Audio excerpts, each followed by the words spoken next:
calling me. They'll be calling me royalty. Best to give me loyalty, 'cause I'm taking the world, you'll see. They'll be calling me, calling me. They'll be calling me royalty.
Awesome.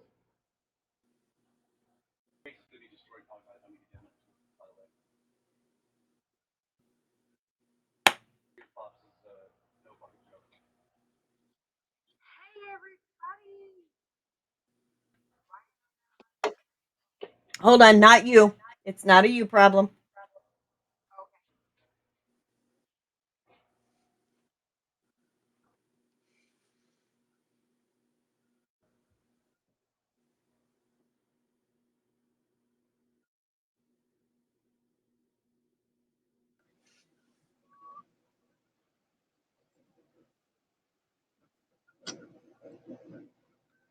Ah, there I am.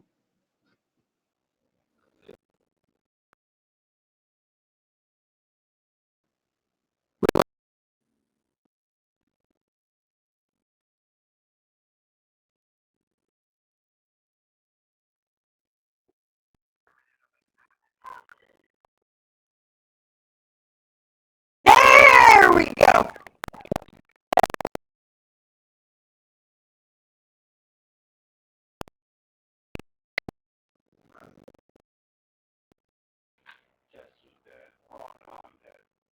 All right, I can hear all four.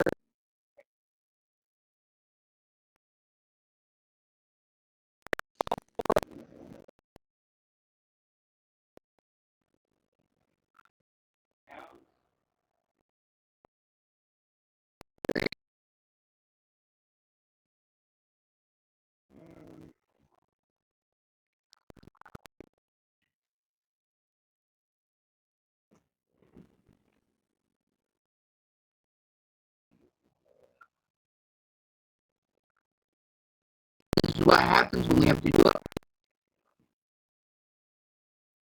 Oh, we got bubbles.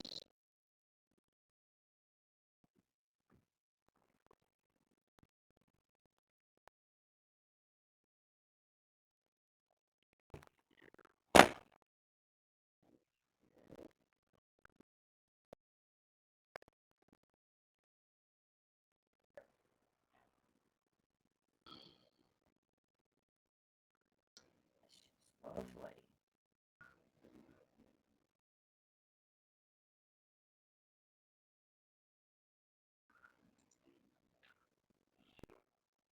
Testing 1, 2, 3.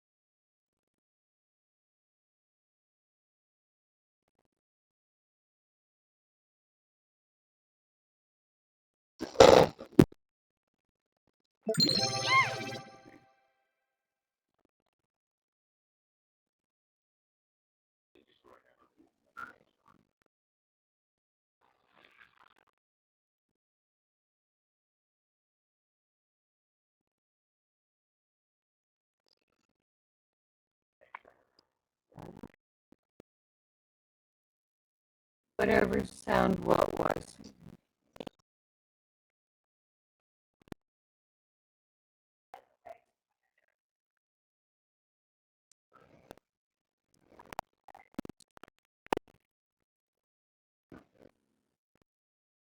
Oh, you are.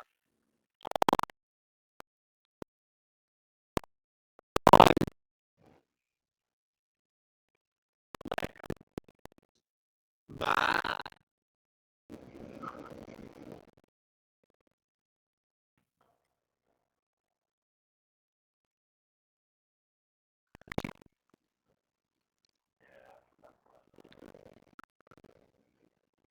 I'm gonna.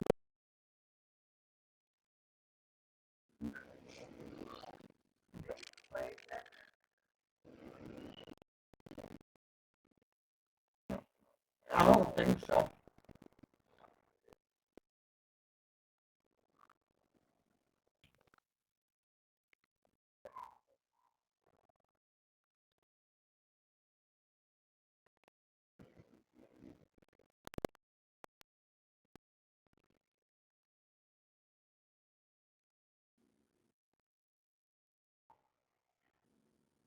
Okay.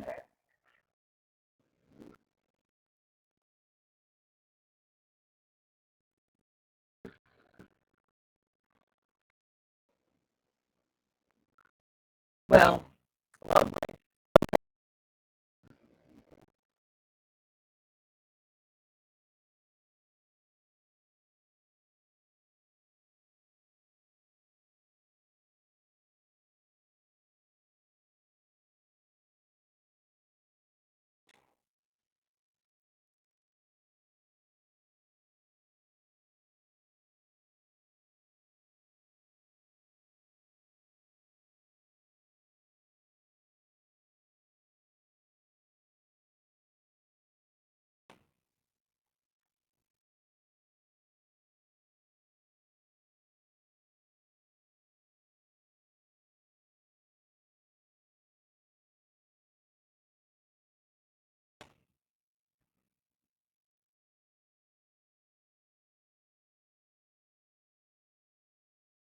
Testing 1, 2, 3.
Network issues detected.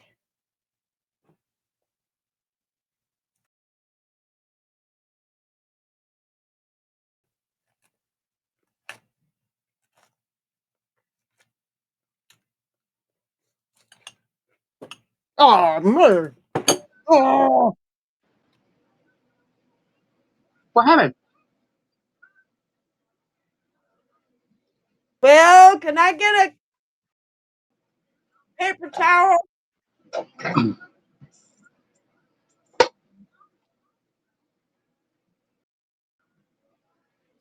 Salad jumped on the floor. Well, I was just wondering where everybody went. It's like I Oh, came back and we were off. I killed the stream. Oh, Okay. I sound good. apparently I sound good. You sound good. Let's just wait on the rest. Yep. It's a process.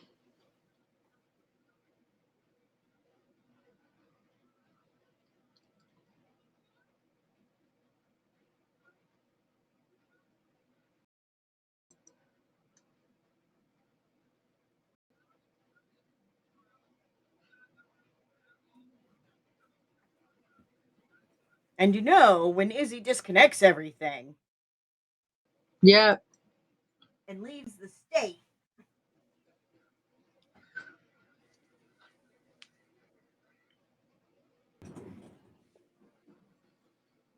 Okay, we got Patrick back. Patrick, test your mic. Let's see if Trisha can hear you.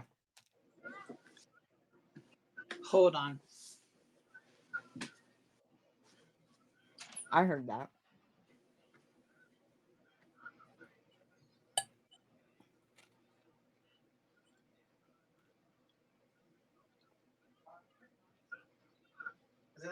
echoes. Okay, perfect.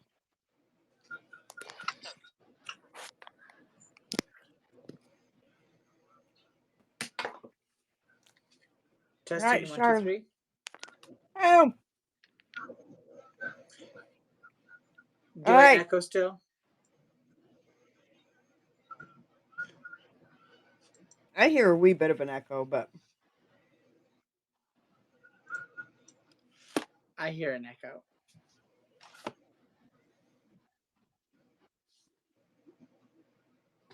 it is a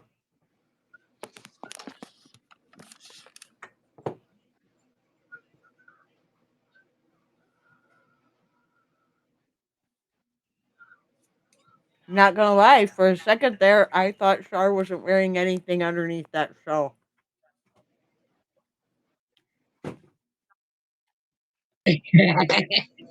I was like, honey, don't tease me like that.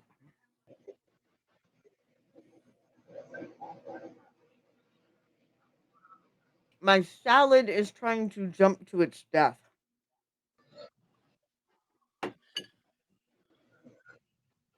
Oh, oh, yeah, there we go. I'm gonna move you again.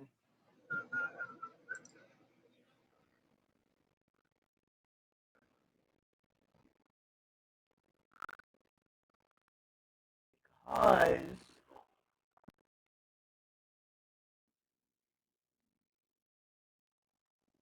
I did some. There we go. Because where the stream boxes. Look at it.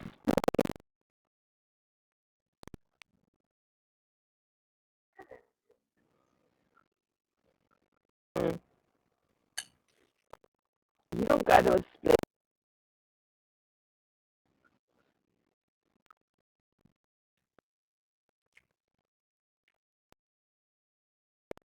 I don't know why.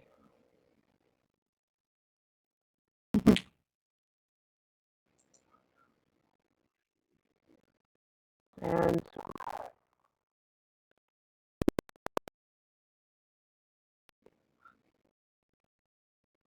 okay.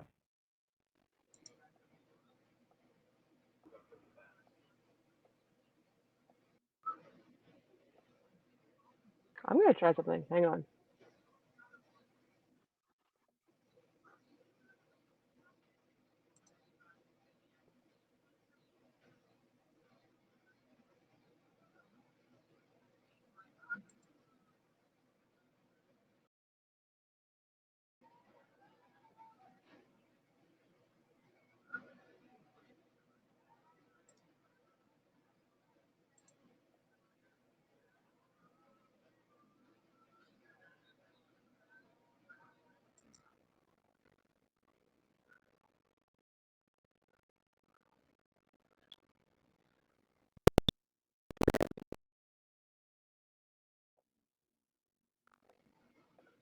But this?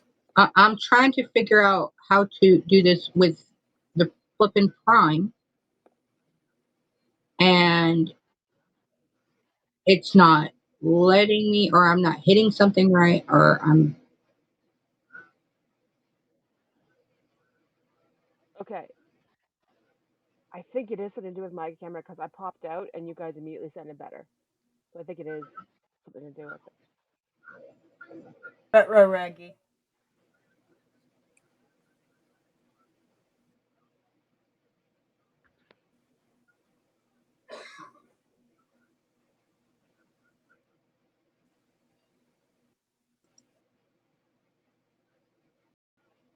Are we back to sounding robotic? Is it my camera? Am I the one breaking the stream? Says better again. Hang on, sounds better. Okay. It just took a Okay. minute to adjust.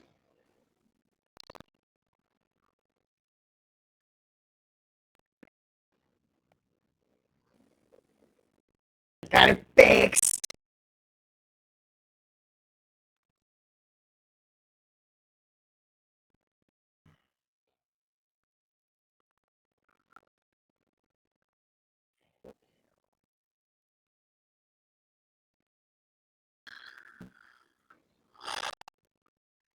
And we're back.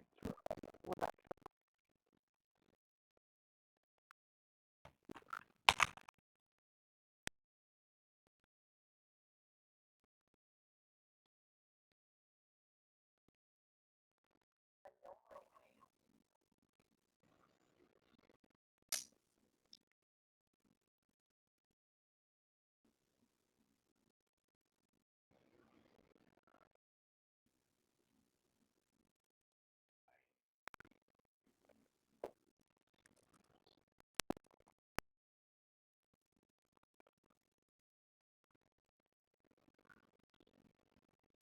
And no sense at all of that.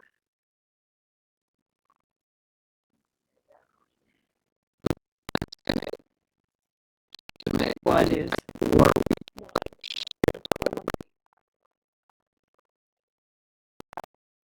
It makes the chat box.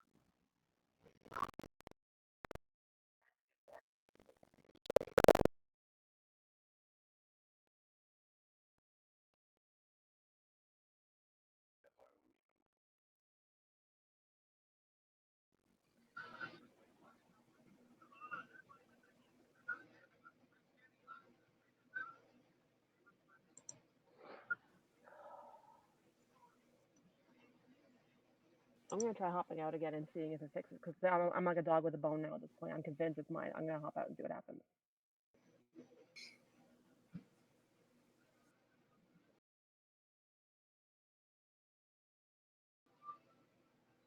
Better.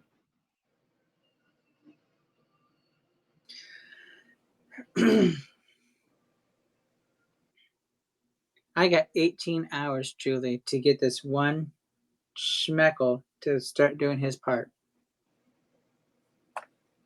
Which Schmeckle and Big Meerkat 02. oh. About ready to boot him off my list so I don't have him again. Oh, that's why. Okay.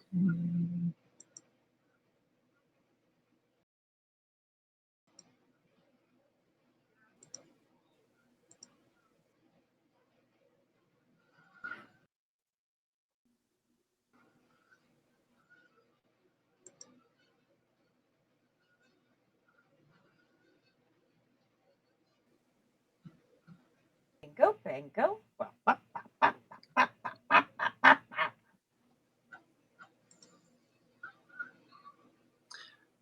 Bibbidi bobbidi boo.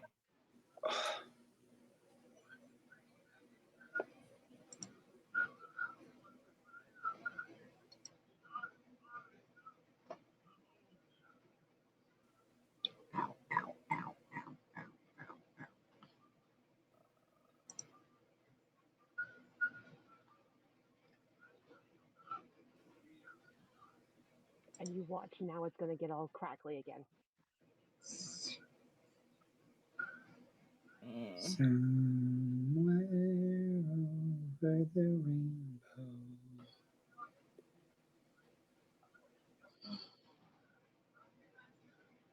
I'm not sure why.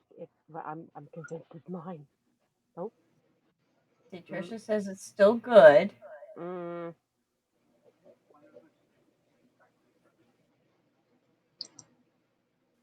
Okay.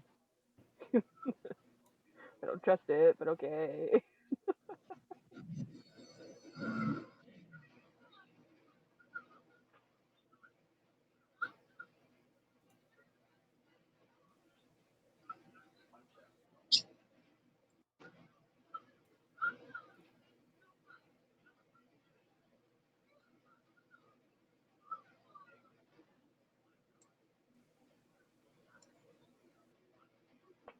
I trust the Indie. I don't trust the Twitch. That's the problem.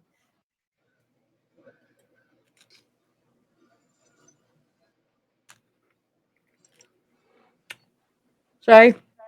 I just have a little bit of the munchies. I don't know why.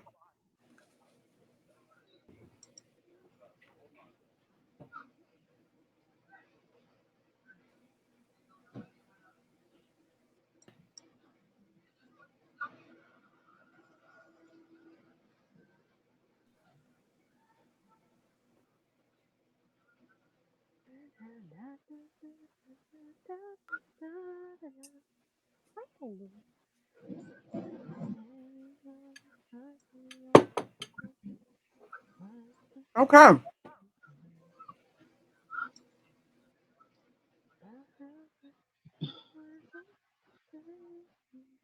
So we got all the pack in the reader updates handled yesterday, right? And you all had 2 weeks to write, submit, and some of us are still late, so there will be a tomorrow, which will start scuff hour an hour early. So that means that we will be going live for our scuff hour at 7 p.m. Eastern. Adjust times accordingly. And honestly, that works better for me because 10 o'clock at night is literally my bedtime. So the earlier we get on, the better. Mm-hmm. Mm-hmm. So why why are you in the way? Hey, there we go. I'm good. I'm normal. I'm fine. The world was on fire yesterday. It's gonna be on fire tomorrow. So this is fine. This is fine. Sorry, also going through a heat wave, and I do not have central air. I have AC units that sit on the floor and push uh, hot air out the window while trying to generate cool air in the house and 2 window units, and it's still not cool enough.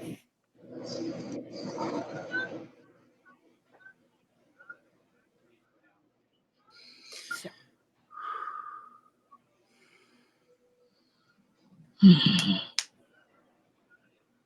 Pink.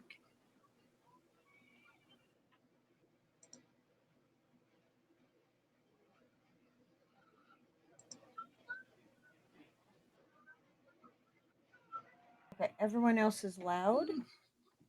I think it's because I've been speaking very quietly because Nick downstairs is on a Discord call. Right. And I'm not talking much.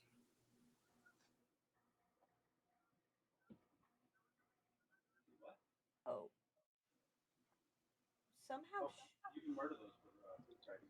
And I'm over here still trying to figure this the frick out. It's like I'm Shark logged in all the spots, and logging in it's all the spots. Yay! We got another subscriber. Thank you. Dude. Yeah. That's awesome. Izzy, That's did you listen to that audio bit at all? No, I've been busy trying to write and Okay. not eating my house out of house and home after I gave myself a little treat earlier today. That's what I thought. And I also had to pick up hours this morning at work to try and make up for being late yesterday. So, easiest prime sub God ever. damn it. Dude. JB. Mm. I would sub if I had Prime, but I don't have Prime, so I'm not going to. 'Cause I was a broke bitch.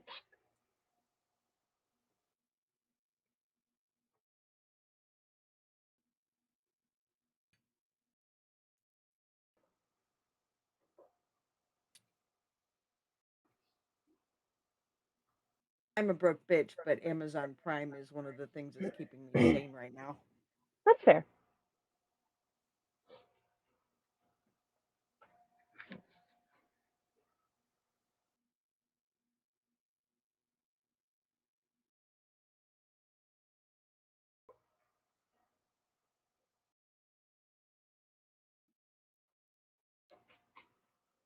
And now my salad is jumping out of the bowl onto the desk. It's the salad. It's not me. I Uh huh. Whatever Sure. you have to say.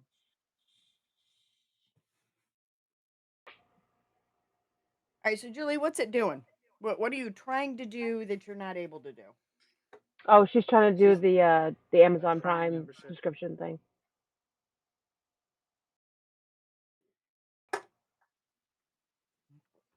Yeah, I was trying to do the Prime subscription, and went over here and I looked at all the things, and it's like, okay, why is this not working?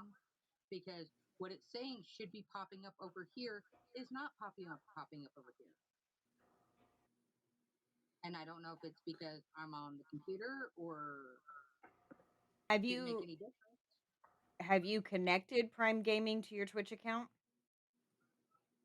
Yep. Okay. It says get a free monthly subscription with Prime Gaming. Sign up. I click the sign up button. I come over. I'm logged in. Yeah. Um, Um what happens when you hit subscribe on the actual channels thing? It should give you options for how to subscribe. Hold on.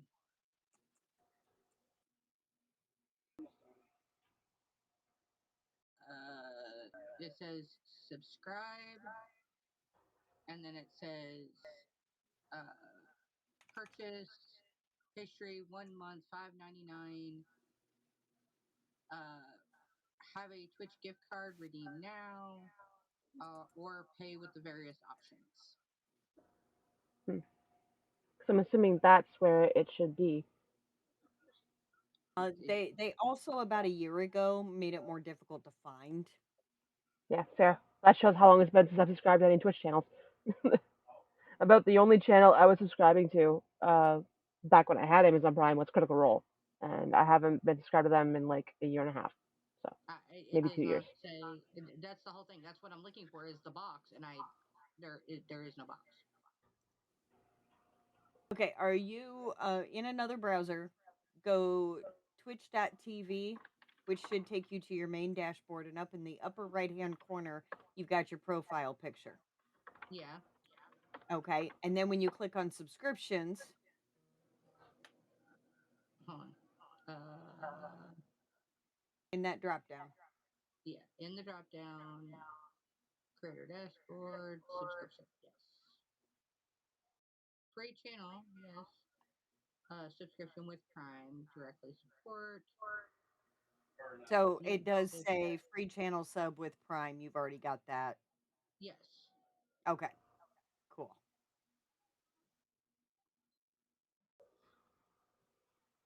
I'm wondering if it's because I'm in the box. Not usually.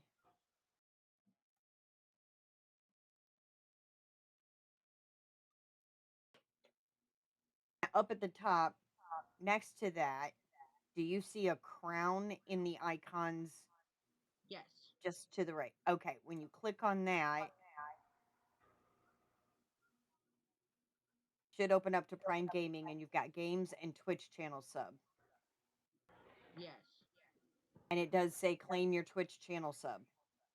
Yes. Okay. Cool, cool, cool. I'm working through it.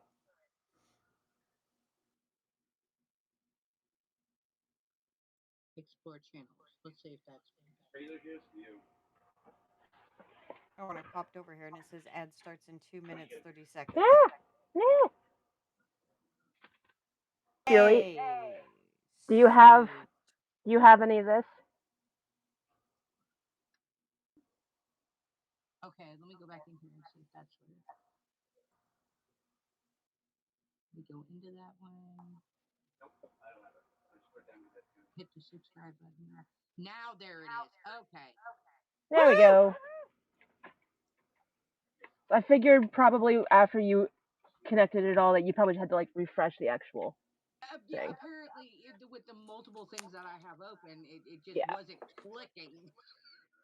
It's always something simple like that. It's always something stupid and simple. It's right up there with ITs. Did you turn it off and back on again? It's the same kind of bullshit. Like, did you refresh? Now I can use this one.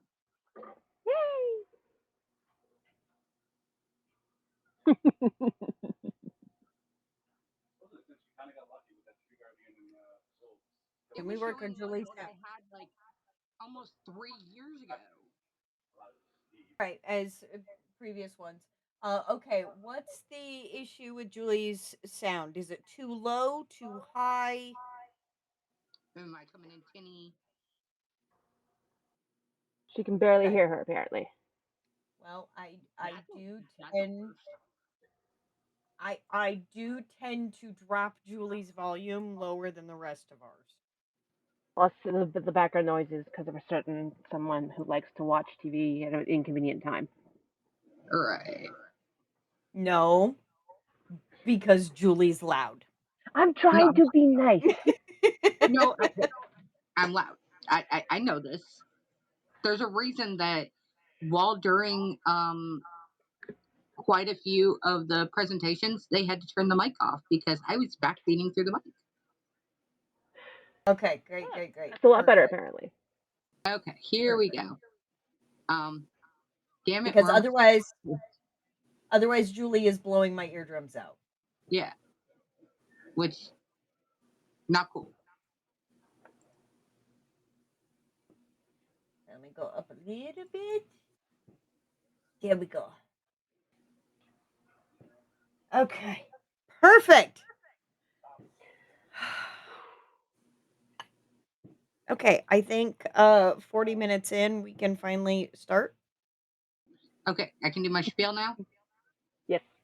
Although, Okay. be warned, we have an ad break in 4.5 minutes. Okay, well, that's usually how long it takes us to get through it. God bless America. Oh, kiddos.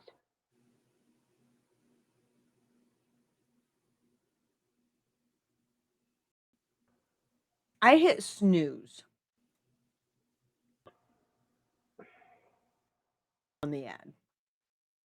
Oh, now it's starting again anyway. Okay. I like that. I like that we can snooze the ads. That way, if we're in the middle of a story and we don't want to break the flow, we Mm-hmm. can pause it. Oh, hey, we got a raid. We got a raid. Hi. Hello. Hello. You Oh, made we it have a just in time. You made it just in time because we just finished our audio issues. We just fixed it. wow, I'm shoving food in my mouth. Oh, that reminds me. I need to get the raid animation uh, finished. Yes, welcome, welcome, welcome.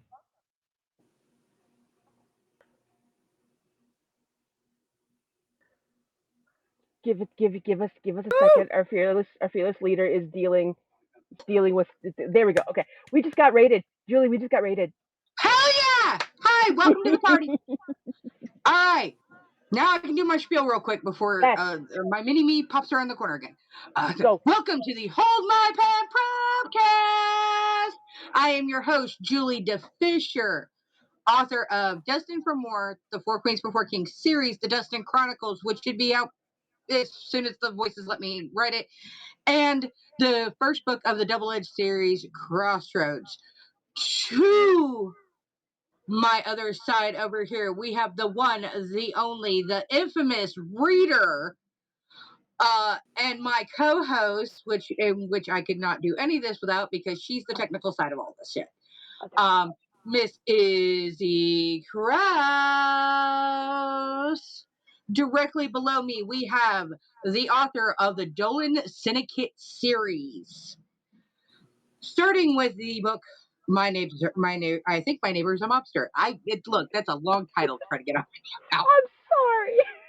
You're good. I'm not. Okay, I'm not actually sorry, but you're not there you sorry. go. You're not sorry. And of course, book right there. Book right there. Uh, please help. Yes, I never know where to point. And then you have directly to that side. That side. This screen is. That's why I have it up over here so I can tell which side I have to put. The other corner, we have the infamous PA Power, author of the Chimera Wolf series, The Chimera Clan, being the second book of that series, along with the newly released this year, Decoding Shady Pines and Kingdom of Shadows, a dark retelling of Peter Pan. All available in various places. If you would like to buy signed copies, though, please contact us because we have them. We have a lot of them. Him, not so much as me, but that's just one of those things.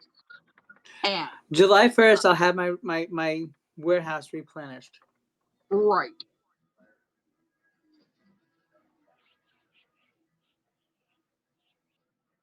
Well, I have it up. It's just the fact that, it's like I have to look over here and then it looks like I'm not looking at the screen when I'm pointing.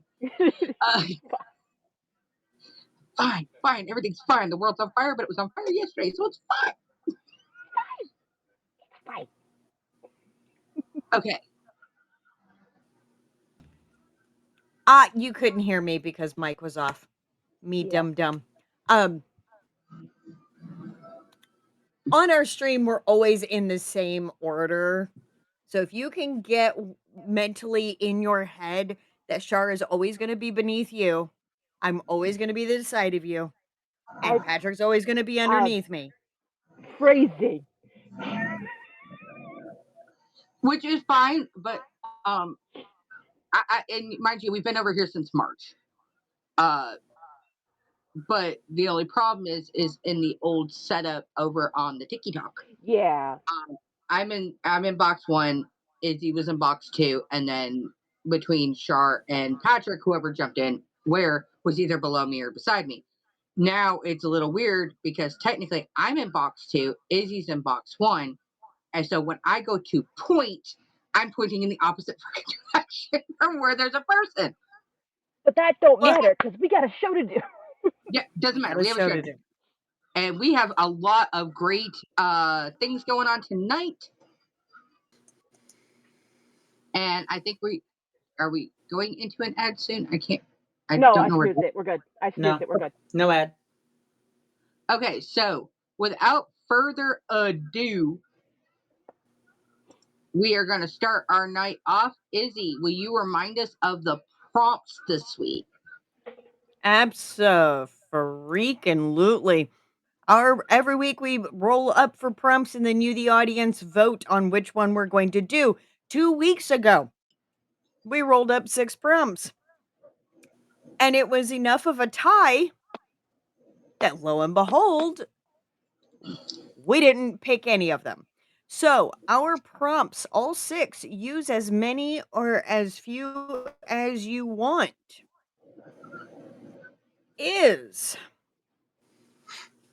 number 1, concept. In 2025, a corporation offers immortality for the price of one's memories. A character must decide whether to take the deal. Prompt number 2, another concept. Write about a character who finds an old photo of themselves from a time they don't remember. What happens when they investigate the missing time? Those 2 together, Yeah. chef's kiss. Number 3 is a starting line. The keys were in my hand, but I wasn't sure I wanted to unlock the door. Number 4 is also a starting line. The stars were out, but I couldn't shake the feeling we weren't alone. Number 5 and 6 are pieces of dialogue. Number 5, don't say I never did anything for you. And number 6 was, you don't think that was just lemonade in your glass, do you? I'll tell you what, I missed the show where you guys decided on that. So when I went back and I read those 2 dialogues, oh, the giggle I let out. Right? Abso-freaking-lutely.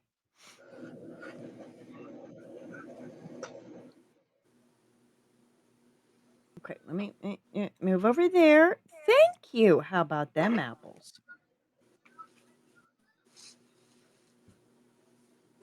Okay.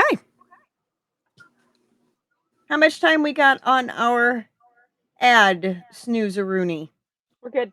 9, 8, 7, 6, 5, 4, 3, 2. 2, 1. Now it's on third ad. So we have 13 seconds. we'll let that.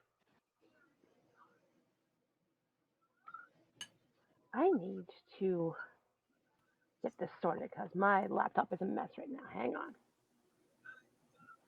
I got too many things open everywhere.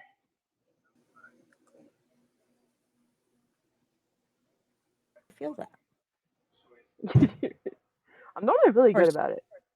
of course, right now I'm operating on two different laptops and two different phones. The iPad's plugged in. Oh my god! Earlier I had I'm my operating on laptop the here. computer with double monitor and my phone. I earlier I had my laptop here. I had my iPad here. I had my Switch going here, and then I had my desktop monitor right over here. I was surrounded by screens. It's slightly overwhelming, but my Mm, ADHD was thriving. I can feel that.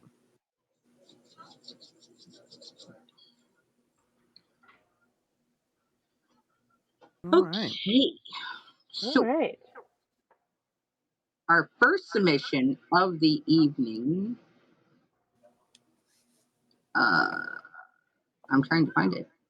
Did I close it? I did. I accidentally. All I can say, it wasn't me. No, it was Trisha. Trisha Jones. How dare she beat me to it? Yeah, and as many of our normal regular viewers are aware, we collectively are trying to write for the show 1 million words by the anniversary show on on or around New Year's. And so we have word counts. Hold your horses, okay? The first line of this email says, "Here is my submission. Word count is 1008. Don't faint." From Trisha.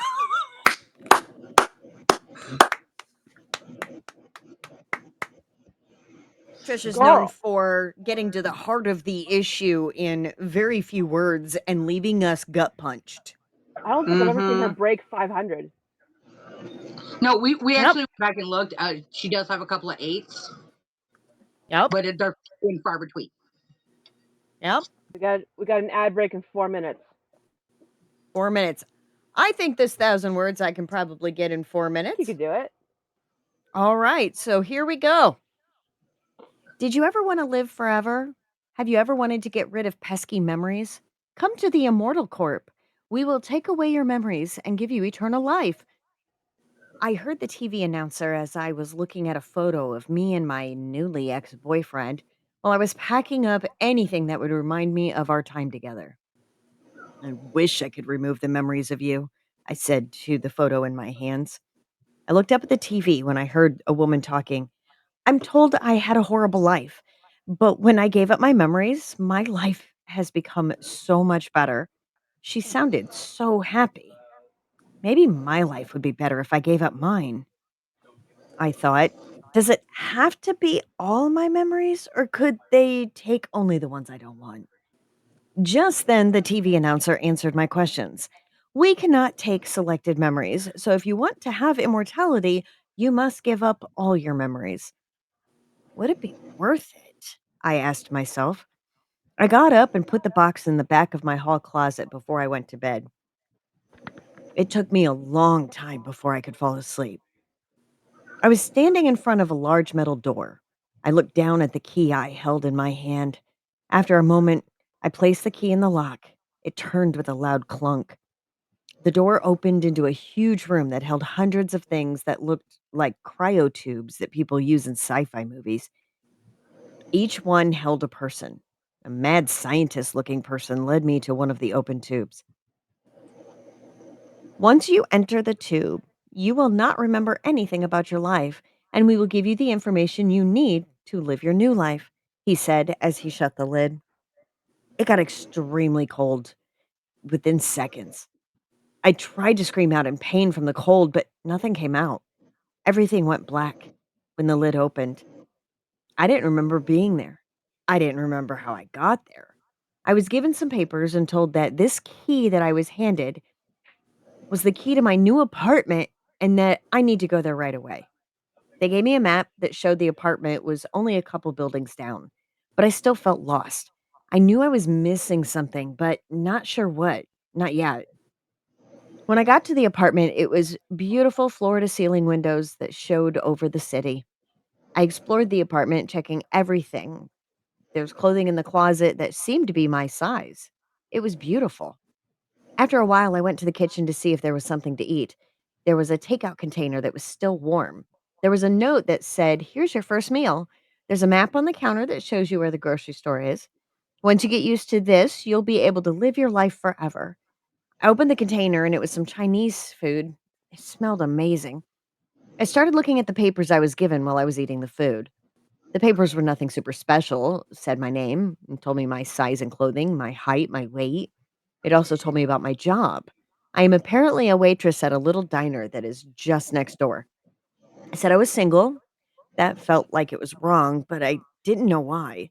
In bold red letters, it said I needed to be careful and not get any injuries because the result might surprise me. Though it didn't say what would happen if I got injured, just that I need to be careful. The rest of the paper was more basic information about my new life. I thought about all the information I read while I went to the refrigerator to get something to drink. While I I'm drank checking. water from the bottle in my hand, I wondered what would happen if I got hurt. It was getting late, so I went to bed and fell asleep with no problems. Well timed. Okay.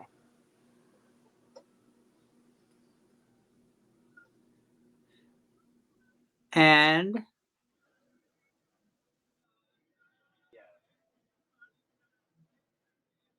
don't tell me that that's her dun dun dun. It Yeah, is no, not. there's an ad right now. So we're I'm waiting. a, Oh, I'm not used to them. Sorry. That's a new thing. No.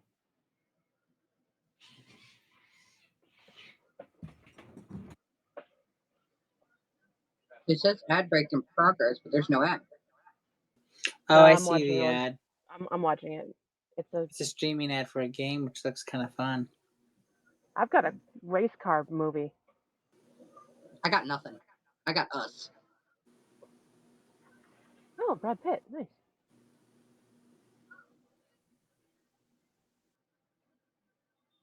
Dr. Pepper I was like, I'm commercial. watching us right They know the audience well.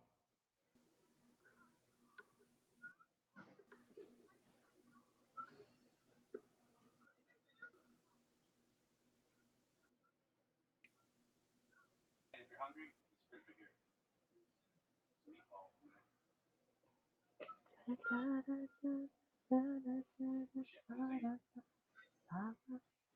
gotta be a way we can lower it down from 3 minutes. That's really long.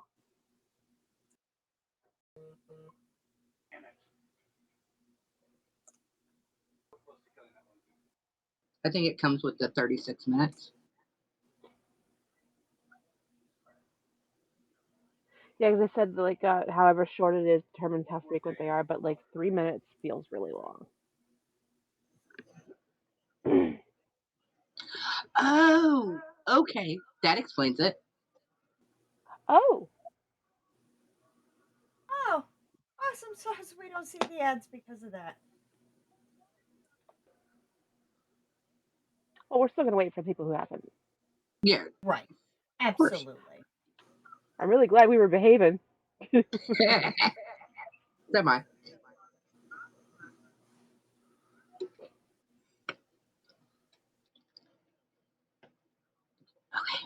Ugh.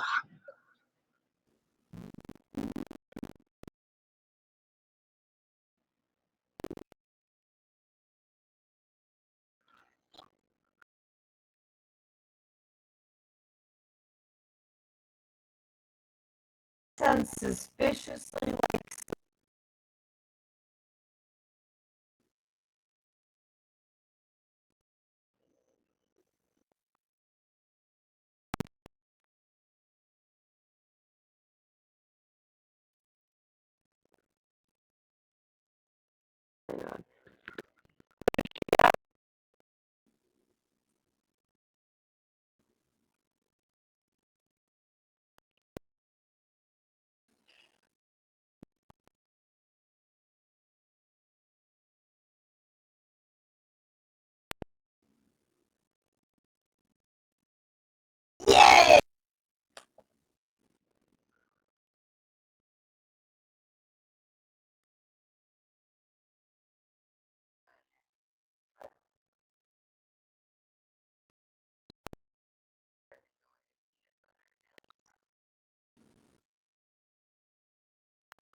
2.5 every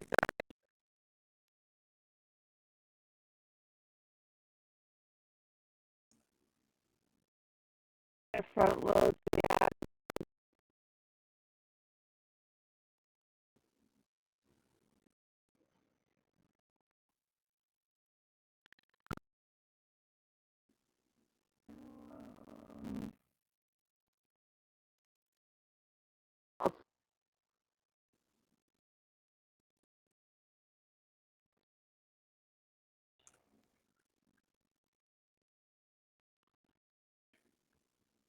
Okay, so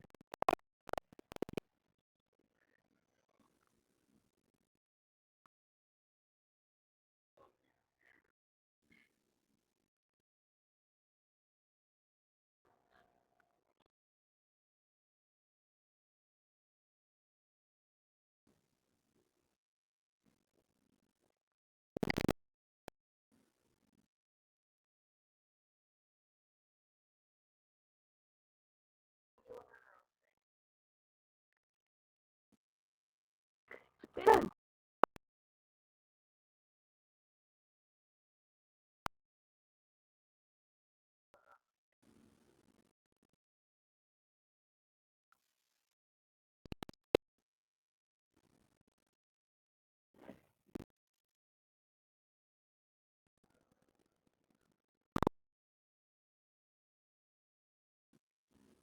Hola, ¿cómo?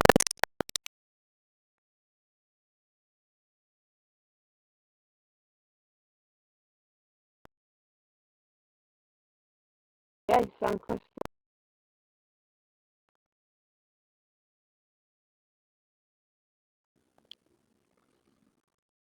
But yes,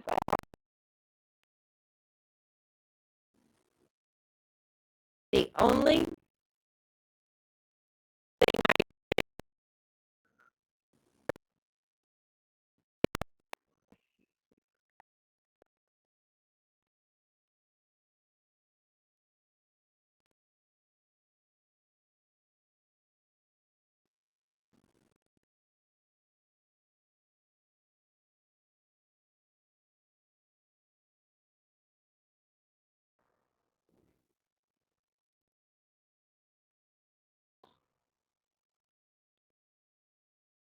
but either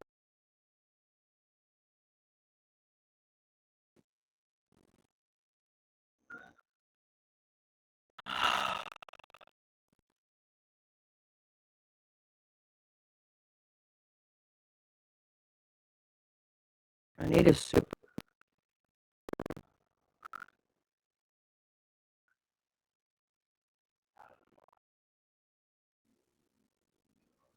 I have a feeling we need that is Mhm.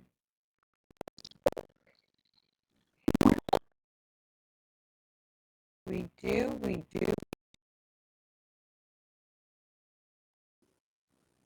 and we've been waiting.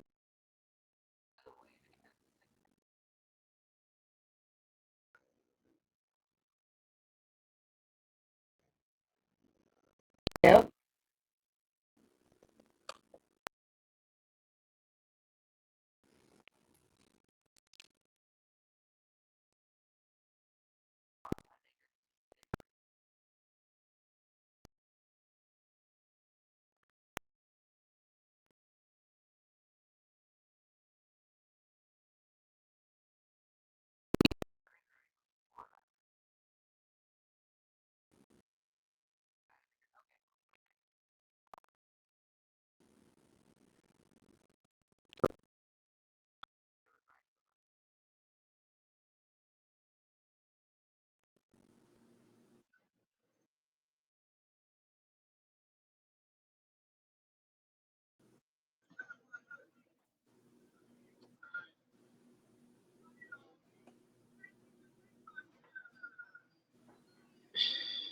Testing.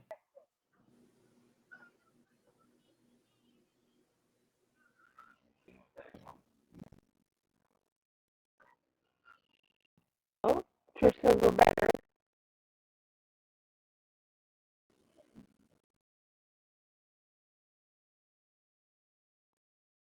Patrick has separated on us. Oh, there he is. There's the handsome man. Better, better, better. Okay. Ad break is over. We adjusted.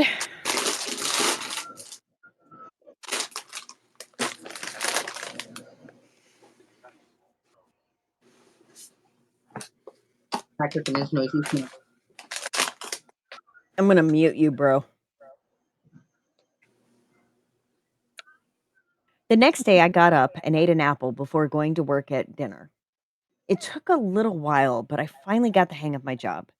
After work, I went back to the apartment. This was my routine for the next week. Then on my day off, I decided I wanted to go get groceries. So I walked to the little corner store that was on the map. It wasn't very busy. I wandered around the store grabbing the food that looked good. After I bought the food, I was walking back to my apartment when a large black car came around the corner. I jumped back as it sped by me and fell, scraping up the palms of my hands. I looked down at my hands and I didn't see blood. Something told me there should be blood. What I saw was metal parts that made up my hands. The skin healed before I could examine my hands much more. I got up knowing I needed to get back to my apartment. I gathered up my fallen groceries. I was not paying attention to the road I was crossing. I was thinking about what I saw in my hands. I didn't see the car until it was too late. Just as it hit me, I woke up. I sat panting. I checked my entire body. It looked normal. I looked around my bedroom. It was the same room I shared with my ex. I got up, went to the hall closet, and pulled the box out. I sat in the middle of the hallway and looked at everything that reminded me of him. I decided I would rather have painful memories than be a robot with no memories. Dun dun dun!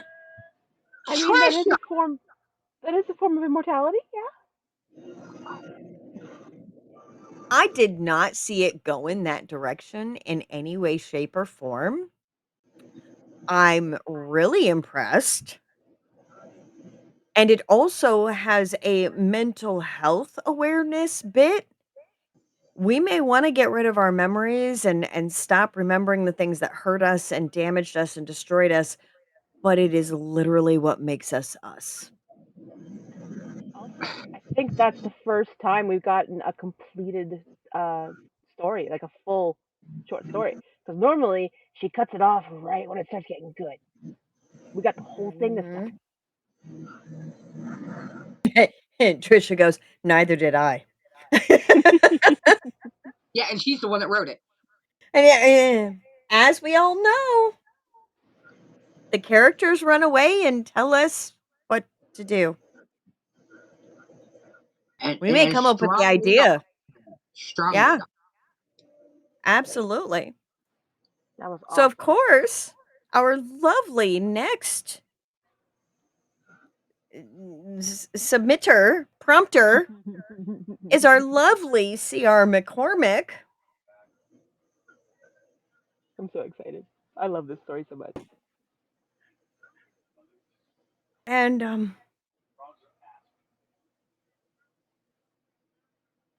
What's wrong? Are you nervous? well, no, it just kept pulling. I was trying to view the title and it like kept popping something else up over it that I couldn't Mm. read it. Okay, finally got it. Okay. This is called Hypatia?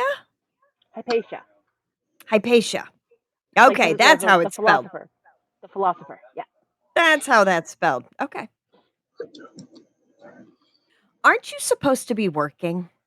Jax rolled his eyes hard enough to nearly give himself a headache at the snide voice coming from his side, purposely taking a longer drag off the cigarette that was absolutely his last one before turning to look at the guard, watching him saunter up like he owned the prison rather than being one of the countless thugs that took a job on this damned rock because they couldn't get work elsewhere. He was tapping at the burn stick at his side, clearly eager for any excuse to sear another hole into Jack's as punishment. He wasn't keen on adding another scar from the plasma weapon to his collection, so he did his best to remain calm. However, in his book, calm didn't equal respectful. It's this crazy new invention called a brake, Jax responded. I hear they're testing it out here, and if it goes over well, it'll be the next big thing in the work industry. Breaks are for honest members of society, not pieces of shit shipped off to the middle of nowhere, the guard snarked, and Jax flashed a cocky grin at him as he clammed the cigarette between his teeth. Aw, so you don't get any breaks either then? He asked, and turned his head just enough to watch the fist that had come flying at him hit the wall directly next to his face, close enough to nick his cheek. He remained calm and unruffled, having known already that the guard wouldn't actually hit him, not unless Jack started it, which was likely why he was trying to rile him up. You should be grateful you got a job in the kitchens rather than in the pit where lowlifes like you deserve to be, the guard growled, and Jack studied the metal bands that were screwed into the guard's skull. A preventative measure, since the last riot had resulted in prisoners stealing the guards' helmets and bashing their heads in with them.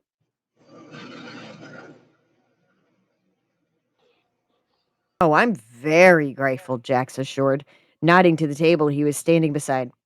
For one, I get to eat and drink as much as I want while prepping the food. Granted, the boss calls it testing for poison, but that puts such a dour spin on it, don't you think? A gross snort of derision burst from the guard, and Jax wondered which one this was. They were purposely dressed to be indistinguishable, but with enough time around them, the prisoners housed in Mercy's End were able to learn the little quirks and habits that set them apart.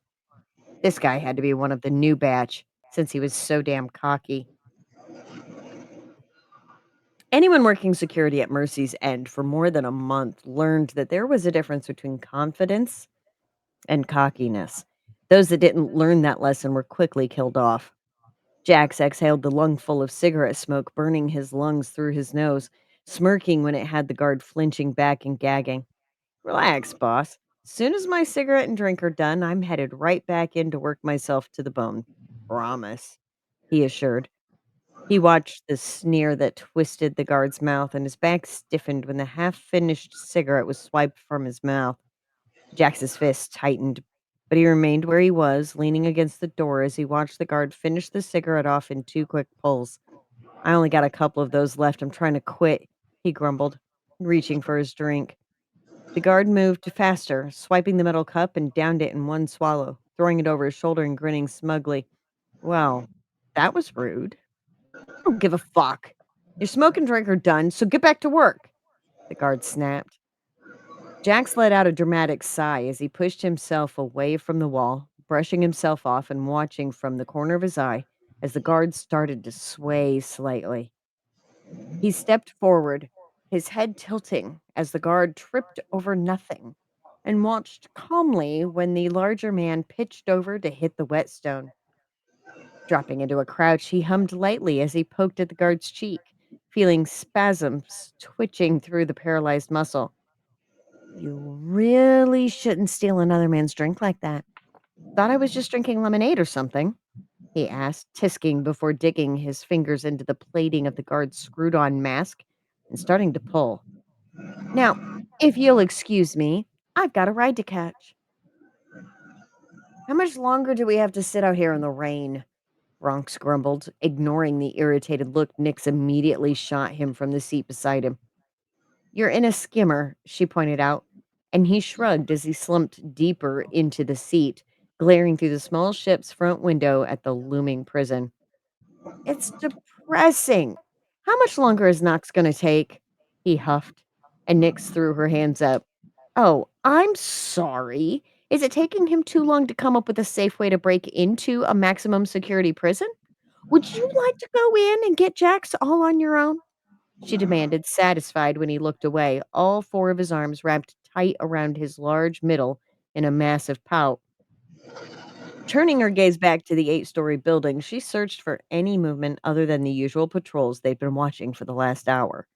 When it proved yet again to be undisturbed, she glanced over her shoulder toward the back of the ship, where the rest of the group was huddled up around the hollow table, studying the schematics for the prison. Despite her scolding, she was just as anxious as Bronx. After all, Bronx did have a point. Yes, the small ship they were in was perfect for perching on the sheer cliff edges the prison was built on. And yes, its color allowed it to blend in with the dark rock. And sure, the darkness of the storm hammering down on them made it that much harder to spot them. However, there were no trees or any kind of foliage really on the giant mesa the prison was built on top of, which meant once the storm passed, it'd be that much easier to see their little skimmer perched on the very edge of the 800-foot mountaintop. So, okay, maybe Knox could come up with a plan to get in and free Jax a little bit faster. But Bronx didn't have to whine about it out loud. Not to mention, she was fairly sure Bronx's impatience came from self preservation rather than getting their sniper back. Jax just had to go in and get himself thrown into one of the most secure prisons in the entire Lyra domain. Hearing another argument break out in the group, Nyx rolled her eyes and looked back towards the prison, then shut up straight and started smacking buttons while cursing loudly. Nyx, what the fuck are you doing? Knox yelled as the rear hatch opened and the ramp extended towards the ground. His question was answered a moment later as Jax came running up the ramp dressed in an ill fitting guard's uniform. Their missing sniper had barely set foot in the ship before Nyx was hitting more buttons, the engines flaring to life before the ramp and hatch were even fully closed. Everyone scrambled to their seats as the ship surged with power and Nyx flung them off the edge of the mesa, not willing to wait for the sirens she knew was about to go off any second now. She could hear arguing as she guided the ship through its fall towards the roiling sea that surrounded the prison and couldn't help grinning. No doubt Knox was chewing Jax out for, once again, acting on his own rather than waiting for the rest of the crew to help. She wasn't surprised that he'd managed to get out himself. Honestly, she was shocked he'd waited as long as he had after they'd sent in the message that they'd shown up to get him. The ship eventually balanced out as they reached the ocean, rocketing through the air a scant 20 feet above the violent surface of the water. Jax managed to make his way up to the cockpit where she and Bronx sat. That cocky grin of his was in its usual spot as he pushed the bloody guard's helmet up enough for her to see him wink at her. She rolled her eyes and yanked on the helm hard enough to toss him into Bronx's lap, smirking when her massive co-pilot snarled in displeasure.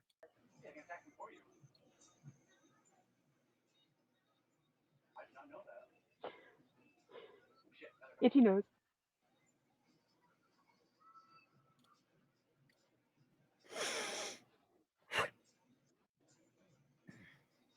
"How much trouble are you in?"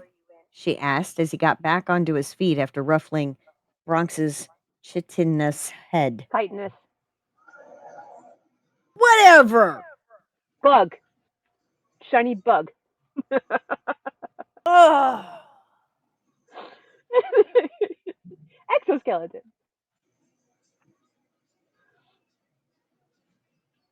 I didn't do the best in science class, and especially when it came to bugs. Mm-mm. I do turtles, not bugs. Ugh. "Apparently, I'm supposed to scrub out every cannon port when we get back," he remarked after finally tugging off the helmet, wincing as he rubbed at the cuts the screws in the faceplate had left. "If you'd just been patient, we'd have gotten you out ourselves," she retorted, and he scoffed, leaning down to kiss the top of her head. "And let the dogs in there get a look at your pretty face? Absolutely not. Thank you for the nightshade tablets, by the way. Worked like a charm." "Don't say I never did anything for you," she grumbled as she slowed the skimmer down once the main ship came into sight. Refusing to look at Jack so he wouldn't see the blush on her face, she focused instead on easing the skimmer into the open hatch of the Hypatia, eager for the chance to get away from the constant storms this planet housed. "Thought you quit smoking," she heard Bronx ask, and rolled her eyes as she saw Jax lighting another of his cigarettes. "Last one. Promise." Dun dun dun!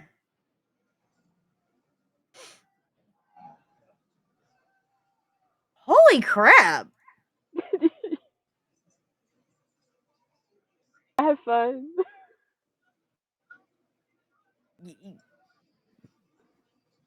Yeah, I'm Yeah, with you, Trisha. Ma'am. I've never I've never written sci-fi before, so that was fun. man.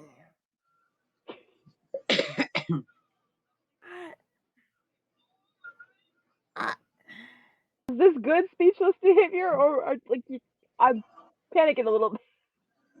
Ma'am. Girlfriend. Well, You lucky you a Canuck.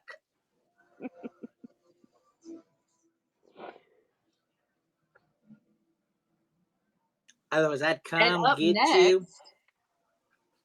next, and up next, we have Kate Howard. So I mean, like, do you really want to go that far into skulls? Hey, get your butt back here. look at the face, the face. Oh my god, look at the. It's like I will government name you.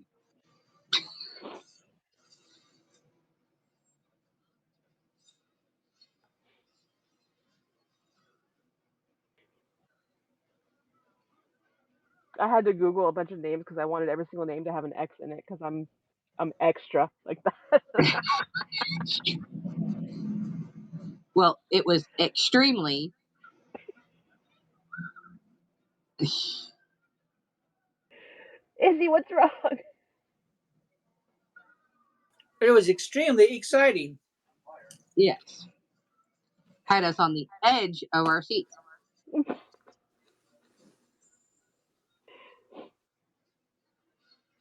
Now let's expedite the story.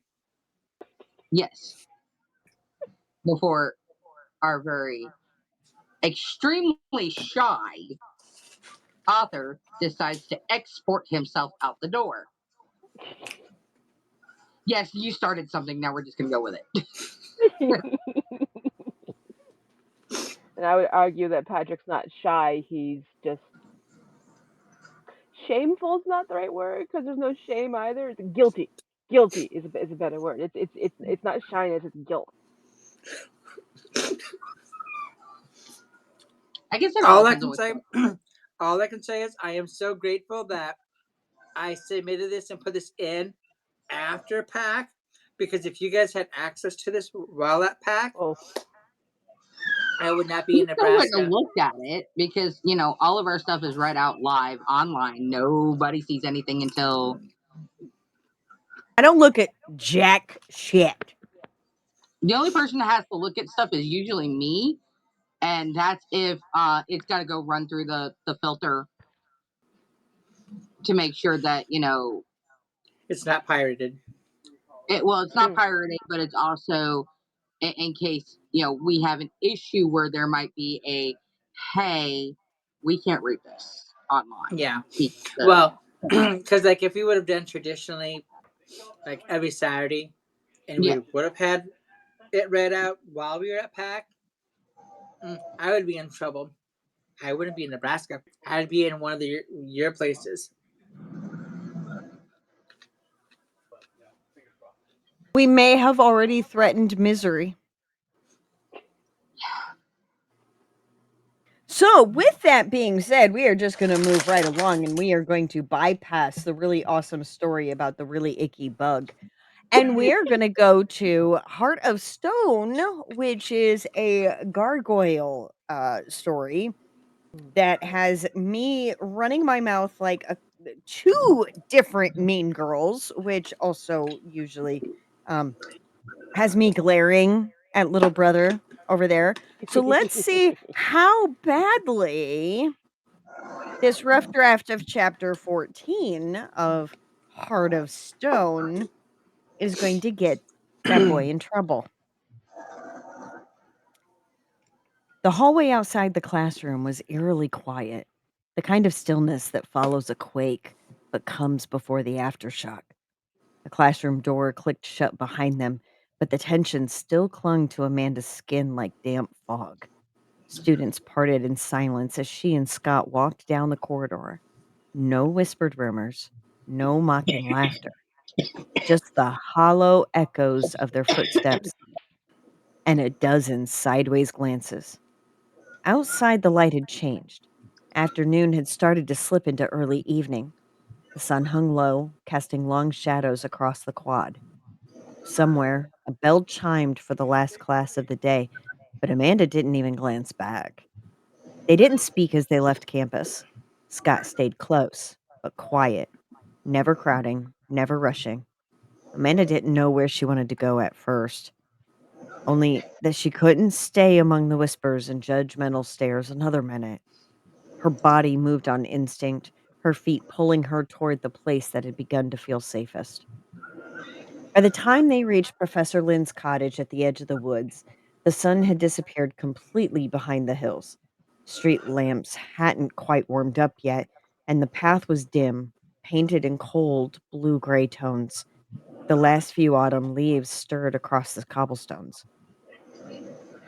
Amanda paused at the foot of the steps, her breath in her lungs shallow. The wind had picked up, carrying with it the scent of firewood and the distant perfume of wet moss. The stars were beginning to emerge, distant, quiet witnesses. Now Amanda stood outside the cottage, keys clenched in her hand. Her fingers were stiff from the cold, or maybe from something deeper. The iron key had weight, not just in metal, but in meaning.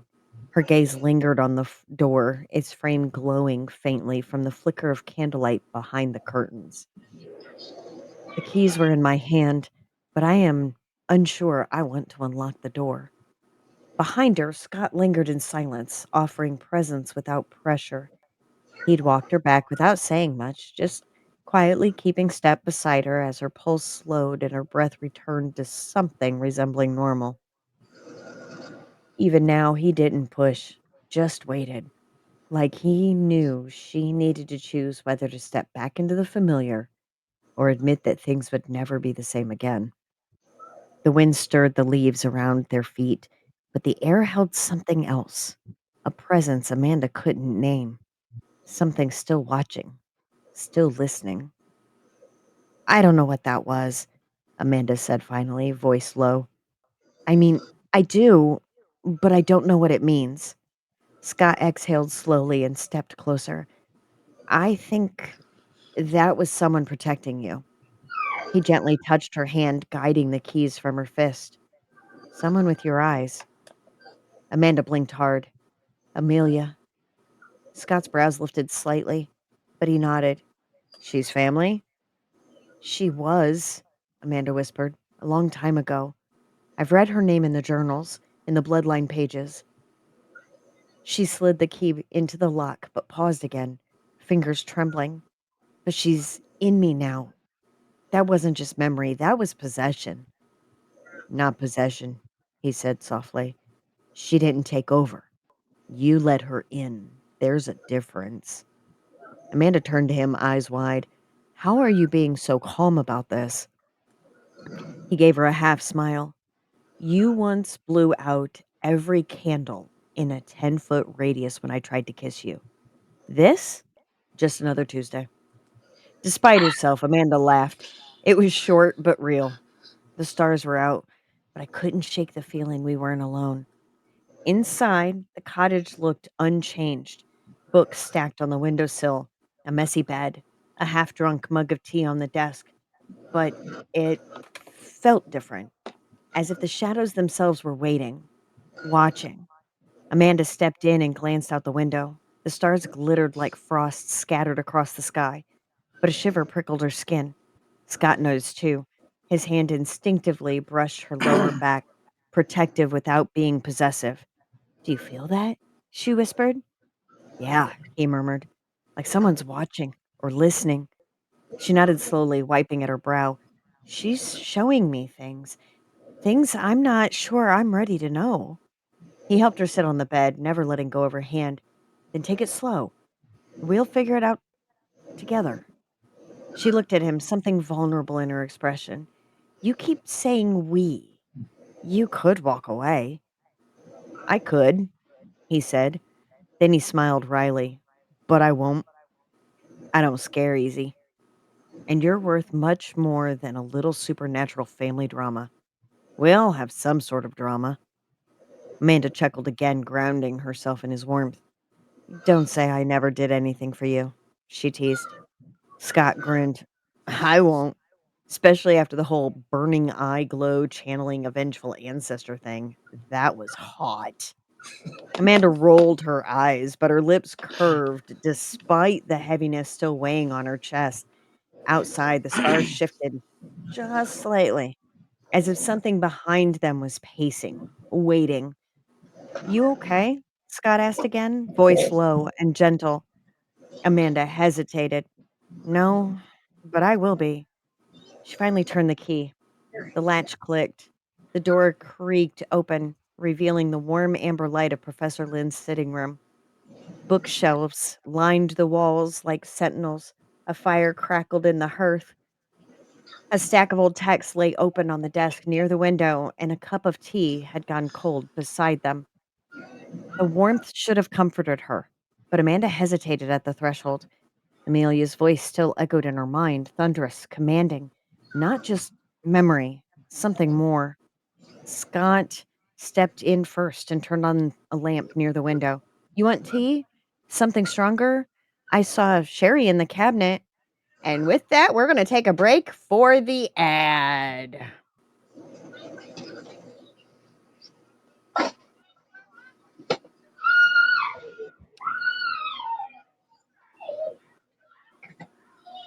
And so I can take a drink.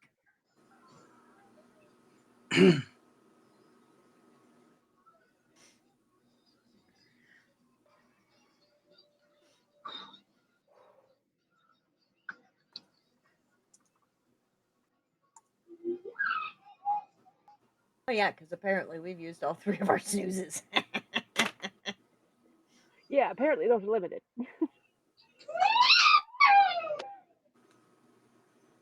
Somebody is happy.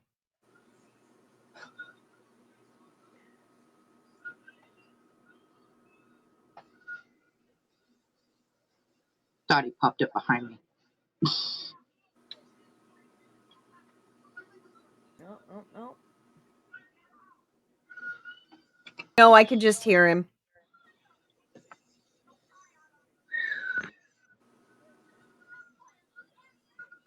Okay, so apparently it is still a 3-minute ad because the 2.5 every 30 minutes doesn't start until our next stream. Mm. It is what it Ooh, is. pardon me. It is what it is. We're gonna get used to this and we're going to be there. And of course, in between, right? Our lovely buddies and pals who have given us subscriptions get to hear us do this.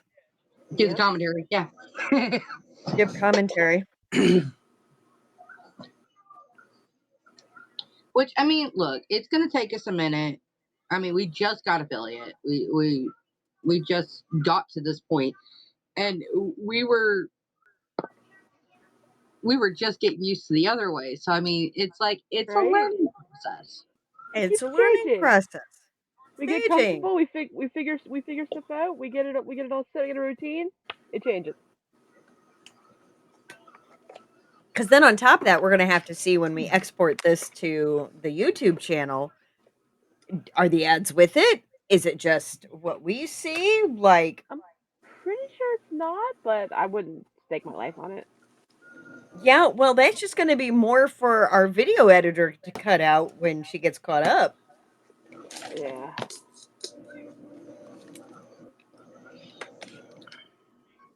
which will happen whenever it happens. Oh, I It get is to what eat it is. lettuce. It will be, and you know what? We're good. It's fine. Mm-hmm. Well, I have a little bit more breathing room now that I got the scare stories compilation finished, and I'm just working on getting the pictures to format properly so it will actually accept it. And all my other stories are basically just like, hey, I'm working on you while I can, while I have the brain strength to do it. So, Mm-hmm. because I officially canceled the pre-order for Living with a Mobster because there was no way I'm getting that ready by July 1st. So, Mm,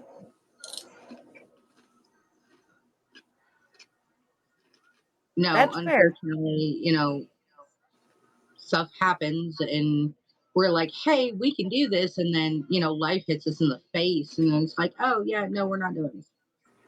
Less than 30 Jem was seconds. Jem was telling me this is life's way of telling me to slow the fuck down.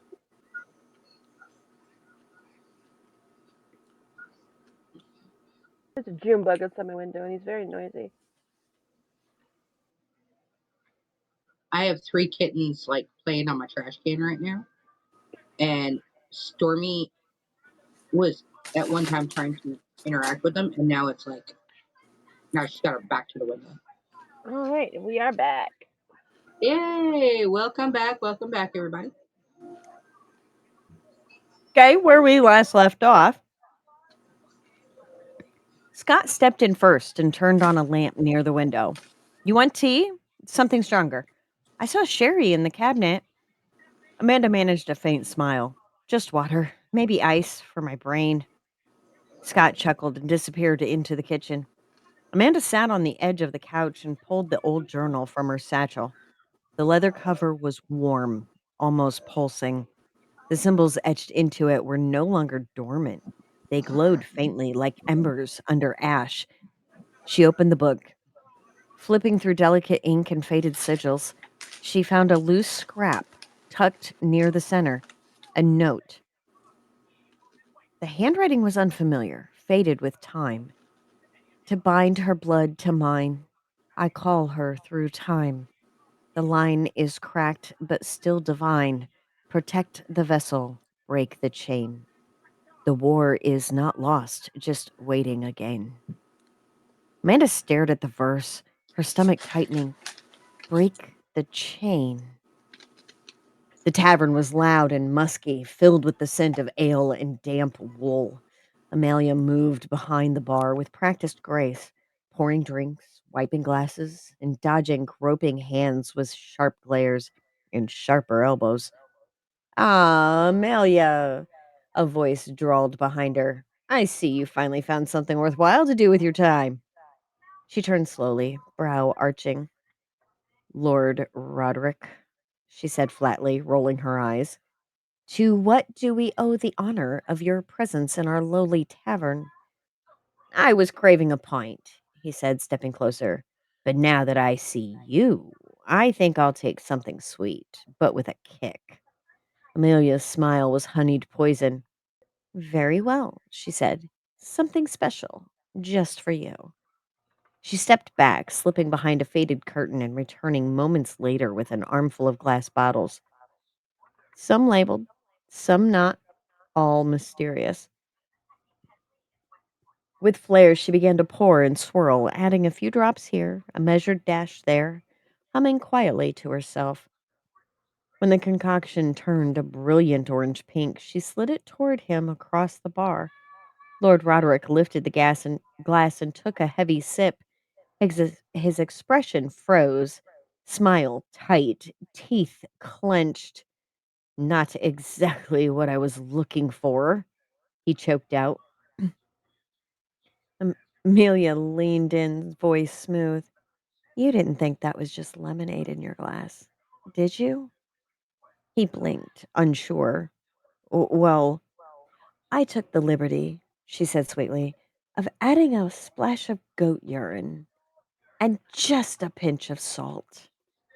Roderick took another sip just as the words registered. He spat it out violently, sputtering and coughing as the bar roared with laughter. Ales sloshed, chairs scraped, and someone even shouted, That's what you get, noble ass! Amelia only smiled, wiping the bar clean with a slow, satisfied motion. Amanda gasped, blinking hard, the page trembling in her hands. Scott returned with a glass of water and a towel full of ice cubes. He handed them over with a half grin. Told you I was good in a crisis. She looked at him, dazed. She showed me something from her life.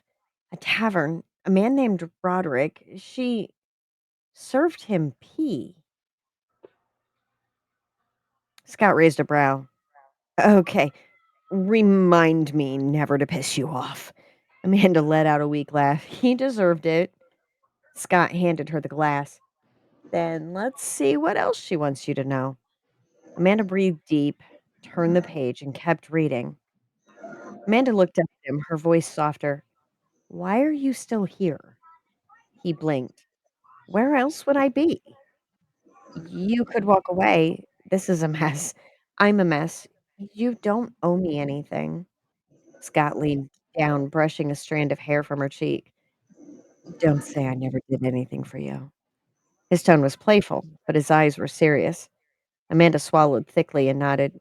Thank you for standing up for me today, for everything. He smirked. You stood up for me too. That was epic, by the way. Amanda smiled, but her attention returned to the journal. She's not gone, Scott. Amelia, she's there, watching, waiting, like she's not done with me yet. Then we learn what she wants, and we figure out what you want. Amanda turned the next page. It's in here. Her story, my family's truth, whatever curse or legacy I've inherited. Scott sank into the armchair across from her. Then let's start reading. She drew a steady breath and said, I think it's time I stopped running from it. Time I started reading everything I've avoided. Amelia's history, my bloodline, all of it. Scott leaned back, lacing his fingers behind his head. Well, then, let's open some old wounds and see what bleeds. Outside, the stars gleamed over the rooftops of the old campus. The wind whispered through the trees, and in the deep corners of the cottage where shadows met stone, something ancient stirred, restless, waiting to be remembered. Amanda turned another page, her breath catching on a word she didn't yet understand. Her fingers hovered just above the ink, as if afraid that touching it would call something forward. It already had. In the silence between heartbeats, she swore she heard a voice. Not loud, not clear, but there, whispering her name from the other side of time. The shadows leaned in closer, and the bloodline began to wake.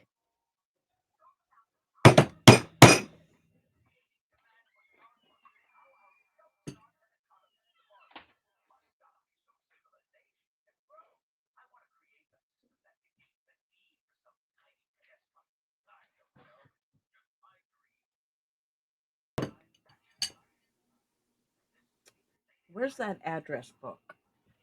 What the actual fuck?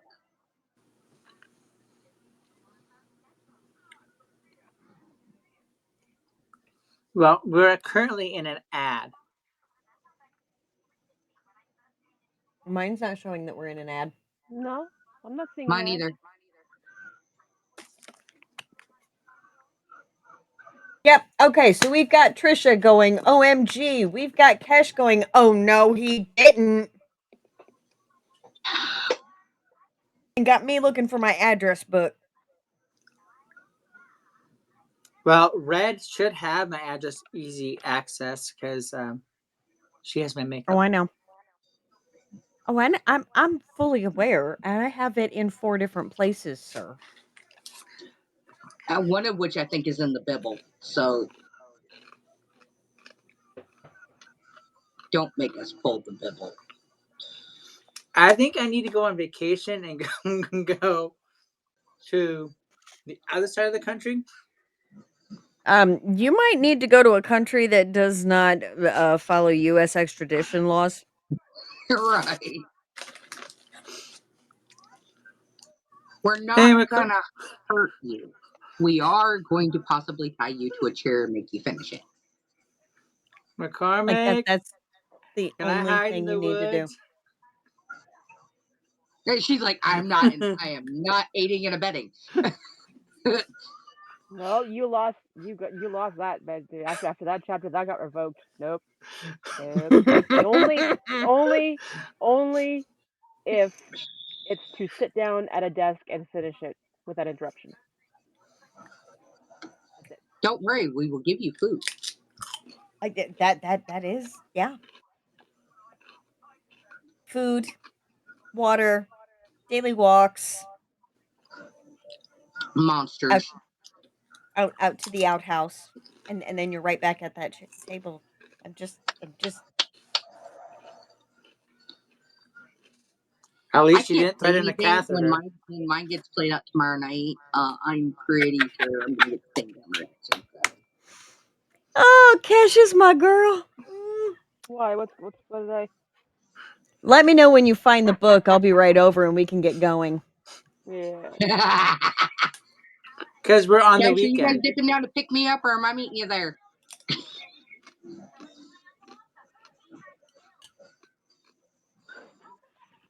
Ugh. I am actually going to hop off for the night because it's almost midnight over here, and that is my bedtime, sadly. So Ooh, then she misses out Absolutely. on Anonymous. You've not been hearing Anonymous. I'll have to catch her on the. I'll have to go back and rewatch it, On the Yep. which is what I do for rebroadcast. all the stories anyway. This is true. Yeah. Have a wonderful night, Shar. We absolutely love you. Thanks for hanging out thus far. Absolutely. We'll see you tomorrow. Love you guys. Bye.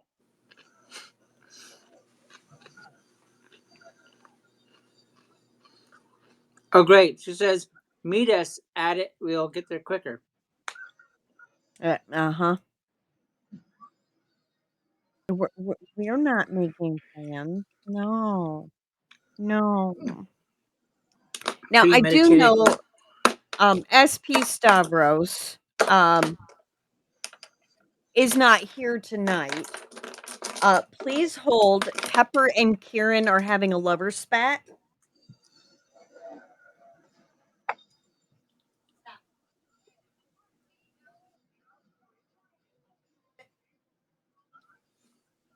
That's what I thought, sir.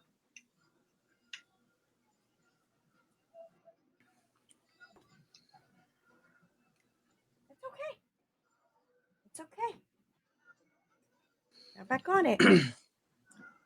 But since SP Stavros did have other plans tonight, and we can rearrange because we're doing a 2-night special, I'm going to go ahead and not read hers out tonight. We are going to go right into Anonymous. Okay? And Anonymous, this is apparently the mobster Yeah, the and mobster one. the mobster werewolf kind of like it's It's a little different compared to what we normally see what going we're on right used now. to hearing on here. Yes. So it's like it's not coming right out and saying anything. And I'm liking what I'm seeing so far. Obviously all of these are rough drafts and they will need final polish, et cetera, et cetera, et cetera. And depending on how much and how further people want to go with these, it's a fantastic little thing. So, that being said, too, one additional thing, I also see that Dahlia submitted yet tonight, um, but she is Dahlia! not in our chat either. Um, so, No, I I believe she miss French has tonight. toast. right, you both talked at the same time, and I miss French toast. right? So Uh, on the off chance that she's able to show up tomorrow, I don't know that she will be able to with lots of various different things, school, work, all the things. So I'll hold off on that one as well. Meaning that last one of the night because it's also 11 o'clock, my time. So it's and midnight have an Shar's hour. time, 11 o'clock Yep, my time. Yeah, 10 o'clock. Mike, Julie and Pat P Pat Pat Pat P Pat Pat. Patrick. It's, it's 11 Patrick's time. o'clock mine and PA's time, and it's 11 o'clock Izzy's time, and most of our panel is different time zones. Right. So we'll do the anonymous. We will go ahead and roll tonight for next week's. We did talk about doing that yesterday. So that way, the newsletter that you can find at the link in our bio will still go out tomorrow, back on schedule. Bingo, bango. Okay. So this is the anonymous, our third anonymous submitter, and this story is apparently titled "Marked by the Dawn." Well then, Chapter 7: Thin Veils. The manor was silent, the kind of quiet that hummed with questions. The afternoon slipped away quietly, replaced with nightfall. Ava had fallen asleep quickly, exhausted from the day. Clary, on the other hand, couldn't shake the electric buzz of adrenaline coursing through her veins. Joseph's face still burned behind her eyes. Seth's voice haunted the edges of her memory. And Anthony. Anthony had barely stepped away, only to allow her to put Ava to bed. So she went looking for him. The corridors of the estate were low lit, warm with amber sconces. She found him in the library, third floor, his favorite place in the house. The massive room smelled of leather and cedar and ink, its velvet drapes half pulled back to let in a silver of moonlight.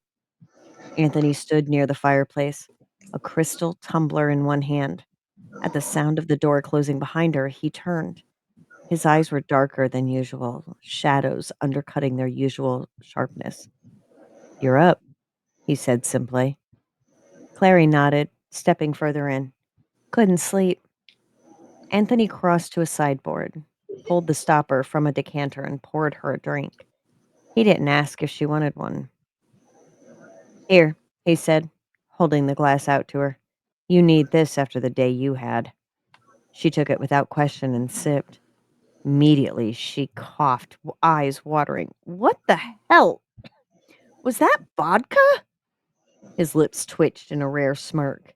"You don't think that was just lemonade in your glass, do you?" She glared at him, one hand pressed to her chest. "A little warning might have been nice."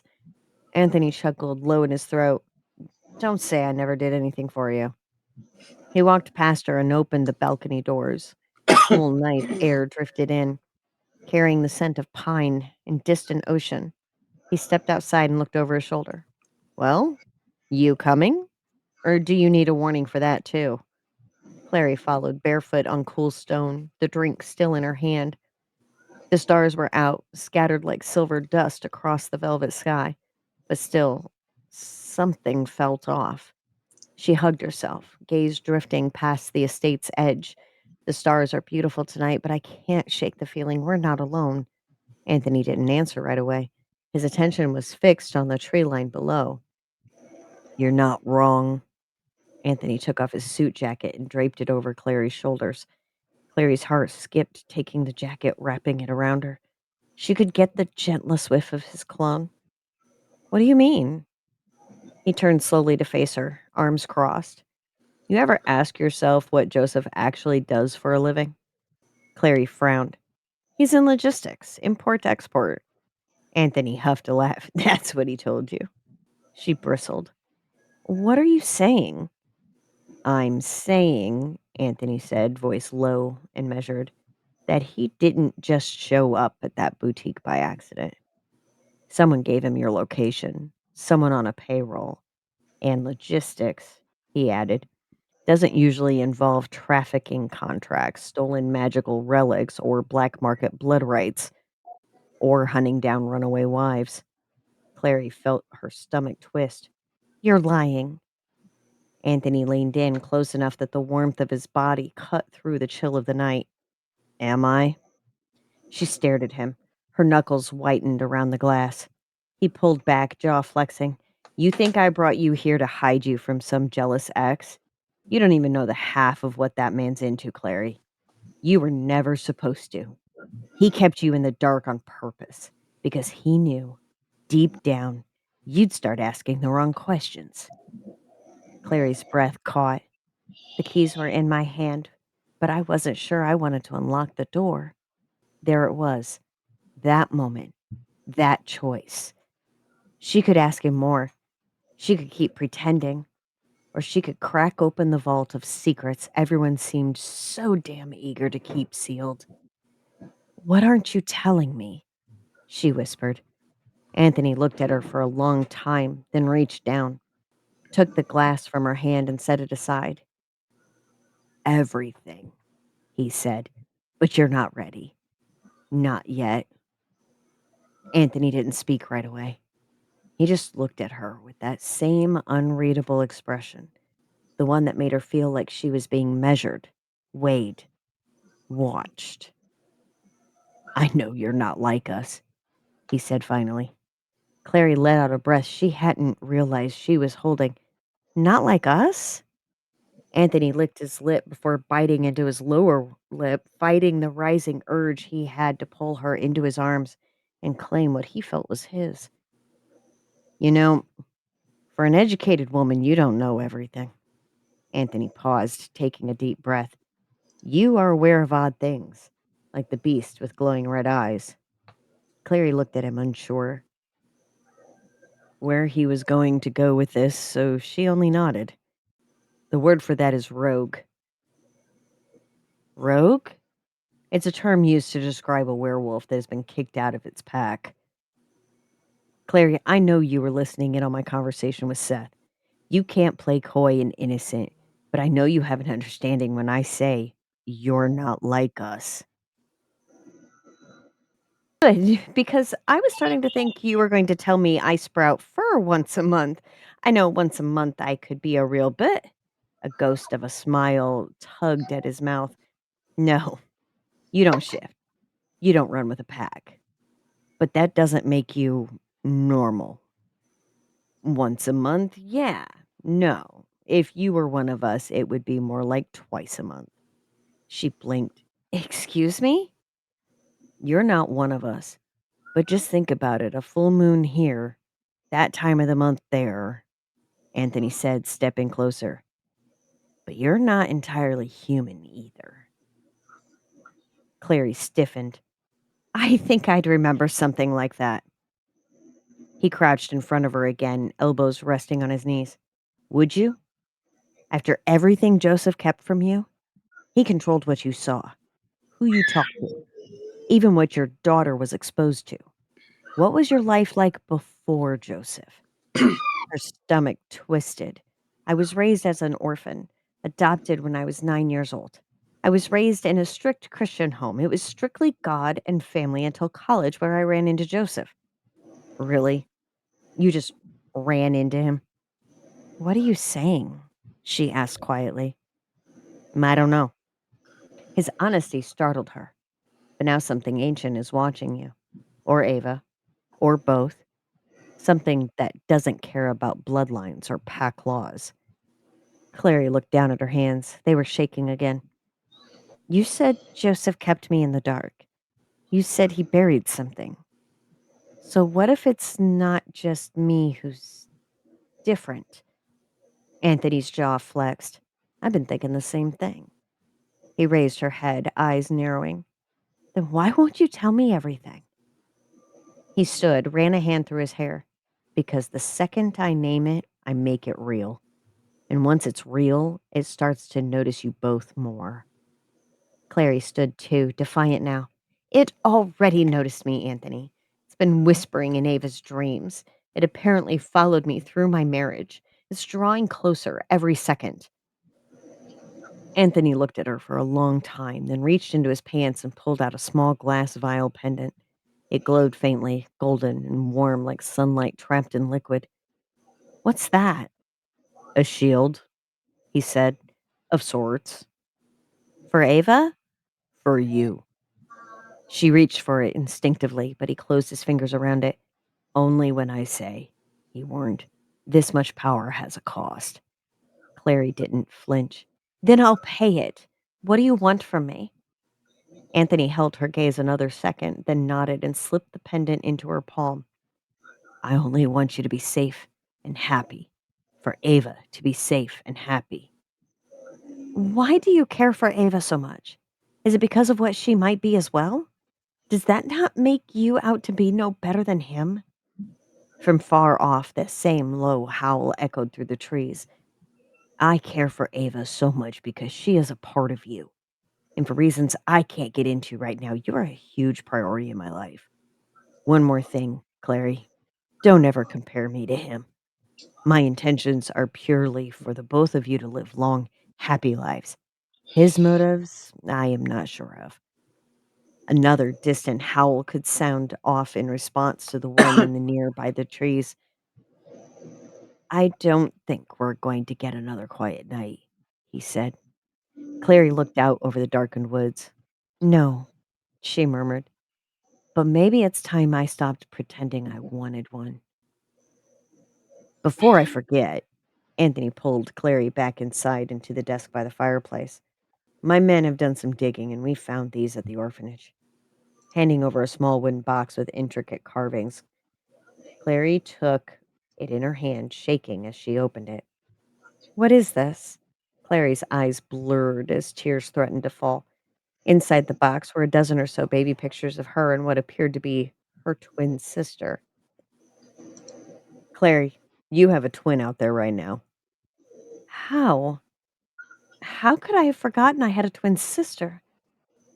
I don't know, but I will help you find her. Because whatever is coming for you and Ava might be coming for her. Anthony pulled Clary in and kissed the crown of her head, wrapping his arms protectively around her. Clary stood frozen, the box clutched tightly in her trembling hands. The weight of it wasn't heavy, but it pressed on her chest like a stone. A twin. All her life, she'd believed she was alone, singular, a daughter of no one, raised in silence, handed from stranger to stranger. But this changed everything. She swallowed hard. Do you know her name? Anthony's arms remained around her, grounding her. No. The records were altered, pages missing, burned in some places. But the photos were hidden in a wall cavity, like someone wanted them saved, just not found. Clary carefully lifted one of the pictures. Two dark haired girls with the same wide eyes, one with a faint birthmark above her eyebrow. She touched her own in the mirror of memory. I knew her, she whispered. I don't remember how, but I feel her, like a word stuck in the back of my throat. Anthony stayed quiet, letting her process. His chin rested lightly atop her head, his hands tracing small, steady circles against her back. Finally, Clary straightened and turned to face him. If she's alive, we have to find her. I have to know why we were separated. We will, Anthony promised, but carefully, quietly. If this thing hunting Ava catches even a whisper of another woman like you, like her, she'll be a target too. Clary finished for him, her voice steady now. He nodded. A sudden wind rattled the balcony doors behind them. The fire flared and dimmed. Clary stepped back to close the lid of the wooden box, the carvings on it seeming to shimmer faintly in the low light. Did you see this? She asked, running her fingers over the lid. These symbols, they're like the ones Ava's been sketching. Anthony frowned and came closer. They are. What does that mean? He looked at the box with a heavy kind of dread. It means this isn't just family history. This is legacy. Bloodlines, rights, and power passed down from something older than wolves. Clary's stomach turned. So what are we? Anthony exhaled through his nose. That's what we're going to find out. Then something shattered. Glass, maybe, from somewhere below, loud enough to jolt both of them. Anthony turned sharply toward the door. Stay here, he said, voice suddenly all command. Lock this room behind me. Don't open it until it's me on the other side. Clary grabbed his arm. Anthony, I'll protect you. Both of you. He brushed his lips briefly against her forehead and pulled away, heading for the hallway with predator grace. The door slammed behind him, and Clary was alone again in the firelight, the wooden box of secrets pressed to her chest. She backed toward the fireplace, heart racing, and reached for the key Anthony had given her earlier, the glowing pendant still warm in her palm. The flame behind her crackled and hissed, and for just a moment it turned blue. Then Ava's voice echoed from upstairs, faint but clear. Mommy, he's in the house now. Anonymous? Anonymous? Not,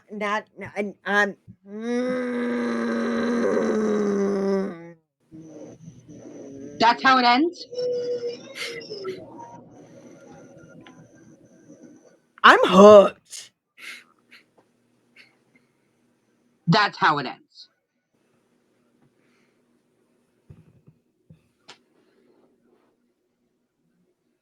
break in 2 minutes. I, I, I.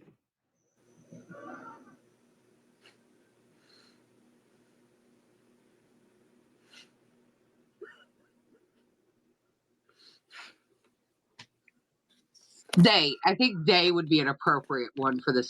Someone's lucky we don't know who they are.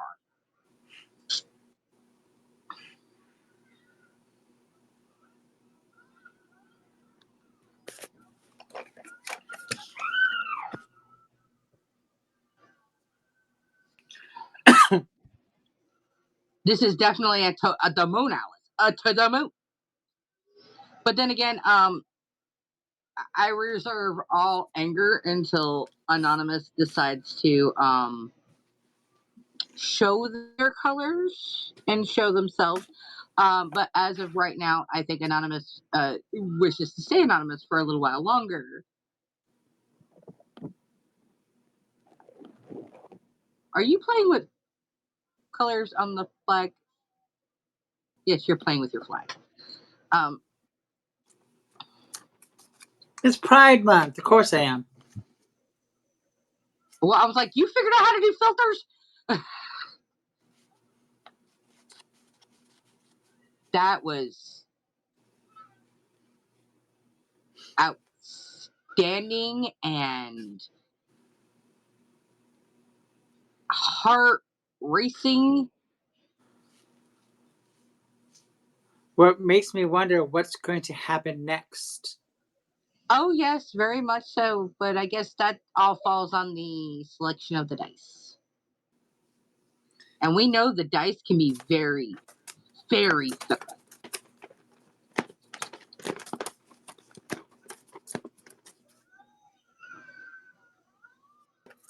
Like so fickle in fact that things have been known to go Rogue? sideways, rogue, completely unhinged. And we are all here for it in the end. But oh,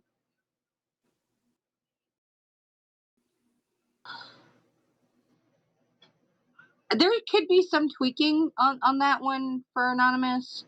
I'm interested to see how that one goes and how the edits on that one go. Because as everybody knows, it is just the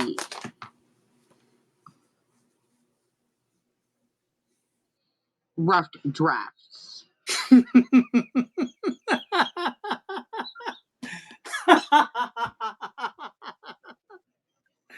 Some people better realize I have Discord up on my computer so I can monitor all forms of side chat. As any good leader would when they are not in capacity of running the show. Yeah, you do that now. I still have your makeup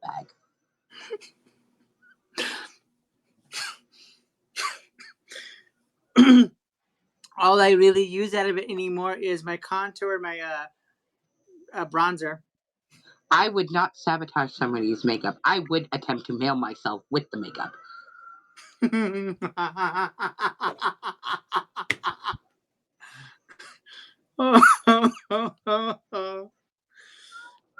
Izzy, I was explaining while you were gone to do a repeat. Yes, you already have that. That the dice can be very fickle Huh?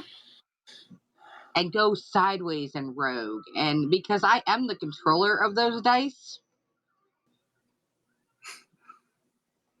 Oh yeah, I could hear everything. I still had my headphones on. Yes. All I'll say is, that gargoyle story, I'm already a little ahead.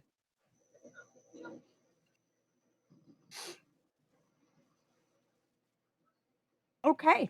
And with We, that, we're going to go we ahead and are roll. we are going to go ahead and roll. And please remember while we do that everything that we read out does belong to the original writers. We forgot to mention that at the beginning of the show. It is intellectual property that belongs to the person who wrote it, who submitted it. So if it sparks your creativity, great, but don't go yanking anybody's shit. All right. Thank you. Yeah. As somebody who's already been pirated 23 to 28 times, I don't know. We've lost count. Uh, let's not do that, people. Let's let sleeping dogs lie with that, and submit your own work all the way around. Okay, but as well, Izzy's getting the master list up. I'm gonna give it a shake, shake, shake. Shake, shake, Shake, shake, shake. shake. Shake, shake, Shake, shake, shake. shake. Shake your Shake your booty. booty. Oh wow, we're gonna start off strong tonight. 54. And please remember that these lists have been randomized twice now. And this one, oh wow. So if you did the whole memory bit, this could easily couple onto that. Write about a character who finds a mysterious old letter addressed to them, but the postmark is from a year in the future. Ah, okay.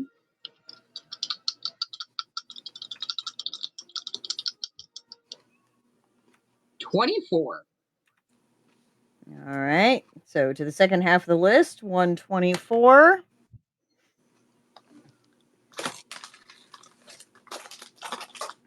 Oh, and this one is already marked as a review.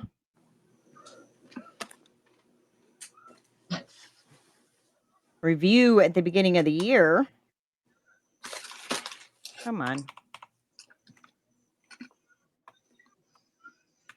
A character starts a new job, but discovers a hidden, unexpected challenge.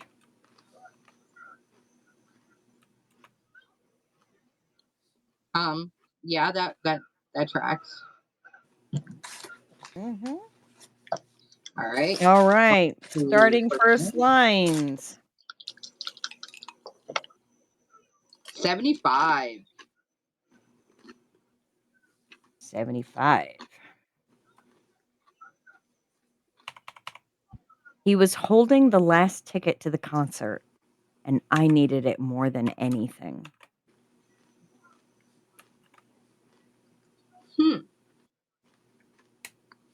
Okay.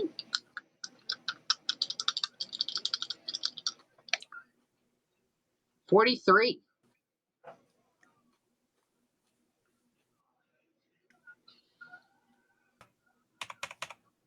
And this one was submitted by our lovely French toast horror queen, Dahlia Mack.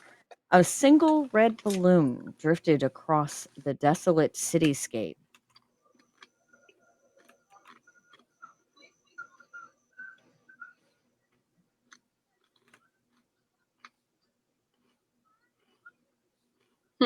Okay. No, I can think of cranberries. It is cranberries? No, it's not cranberries. I don't know. Y'all know what I'm talking about with 99 red You say balloons. red.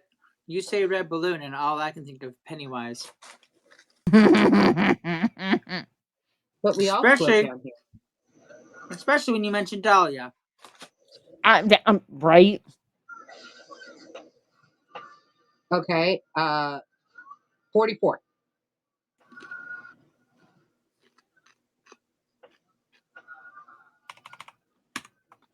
Use this dialogue. If only I'd just gone over when she called.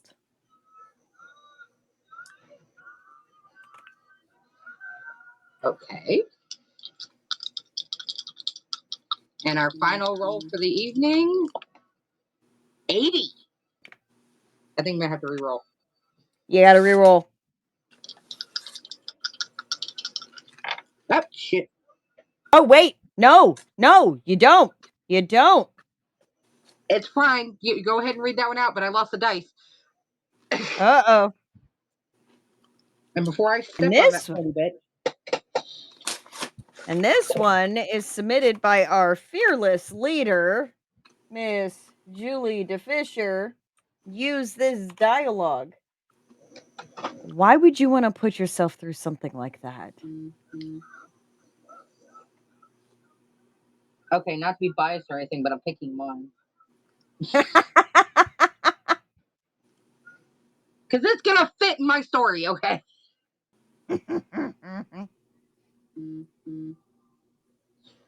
All right. And for the voting, Let the voting commence. let me get it in here. All right. So we've got them all right here. Yes. Let's not talk about Chuck there, Kesh. In the chat, we have options 1 through 6.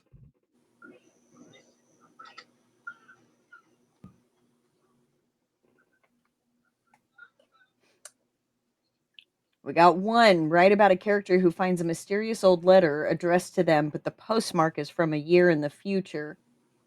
2, a concept. A character starts a new job but discovers a hidden, unexpected challenge. Number 3, start line. He was holding the last ticket to the concert, and I needed it more than anything. Number 4, starting line. A single red balloon drifted across the desolate cityscape. Number 5, uses dialogue. If only I'd just gone over when she called. And number 6, dialogue. Why would you want to put yourself through something like that?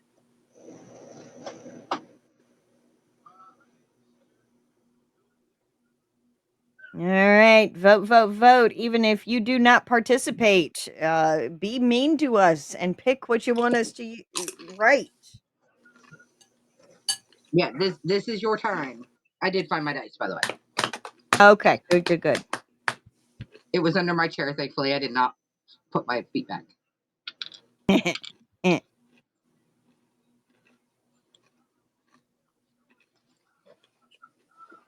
So we go.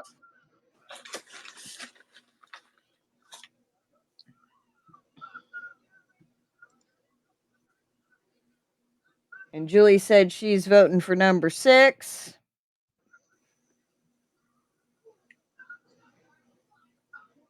I know, but if you're right, you're right. If you don't, you don't.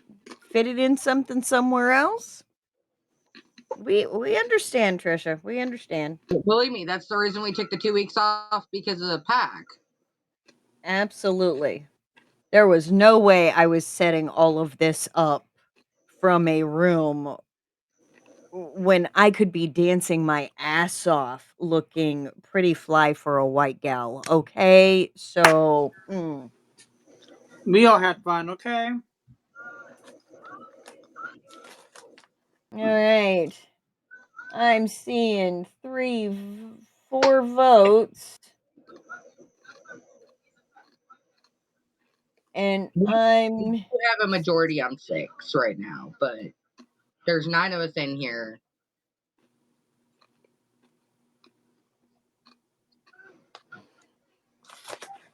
One, two. I see 3 people who have not voted because technically the Hold My Pen Promptcast is a quote unquote viewer. Okay. Yeah, because the broadcaster is Hold My Pen Promptcast, and then we got 4 moderators: Julie, myself, Kesh, and Patrick, and then we got 3 viewers.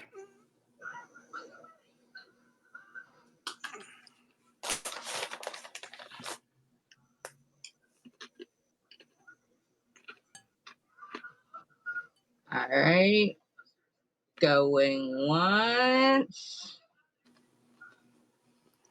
Going twice.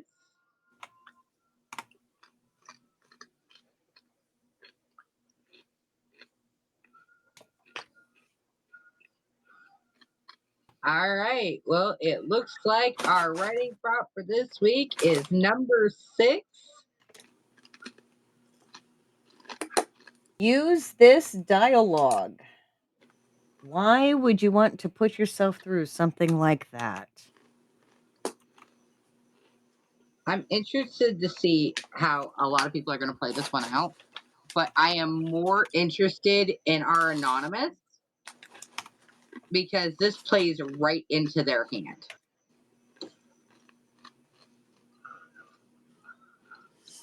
Yeah. Uh-huh.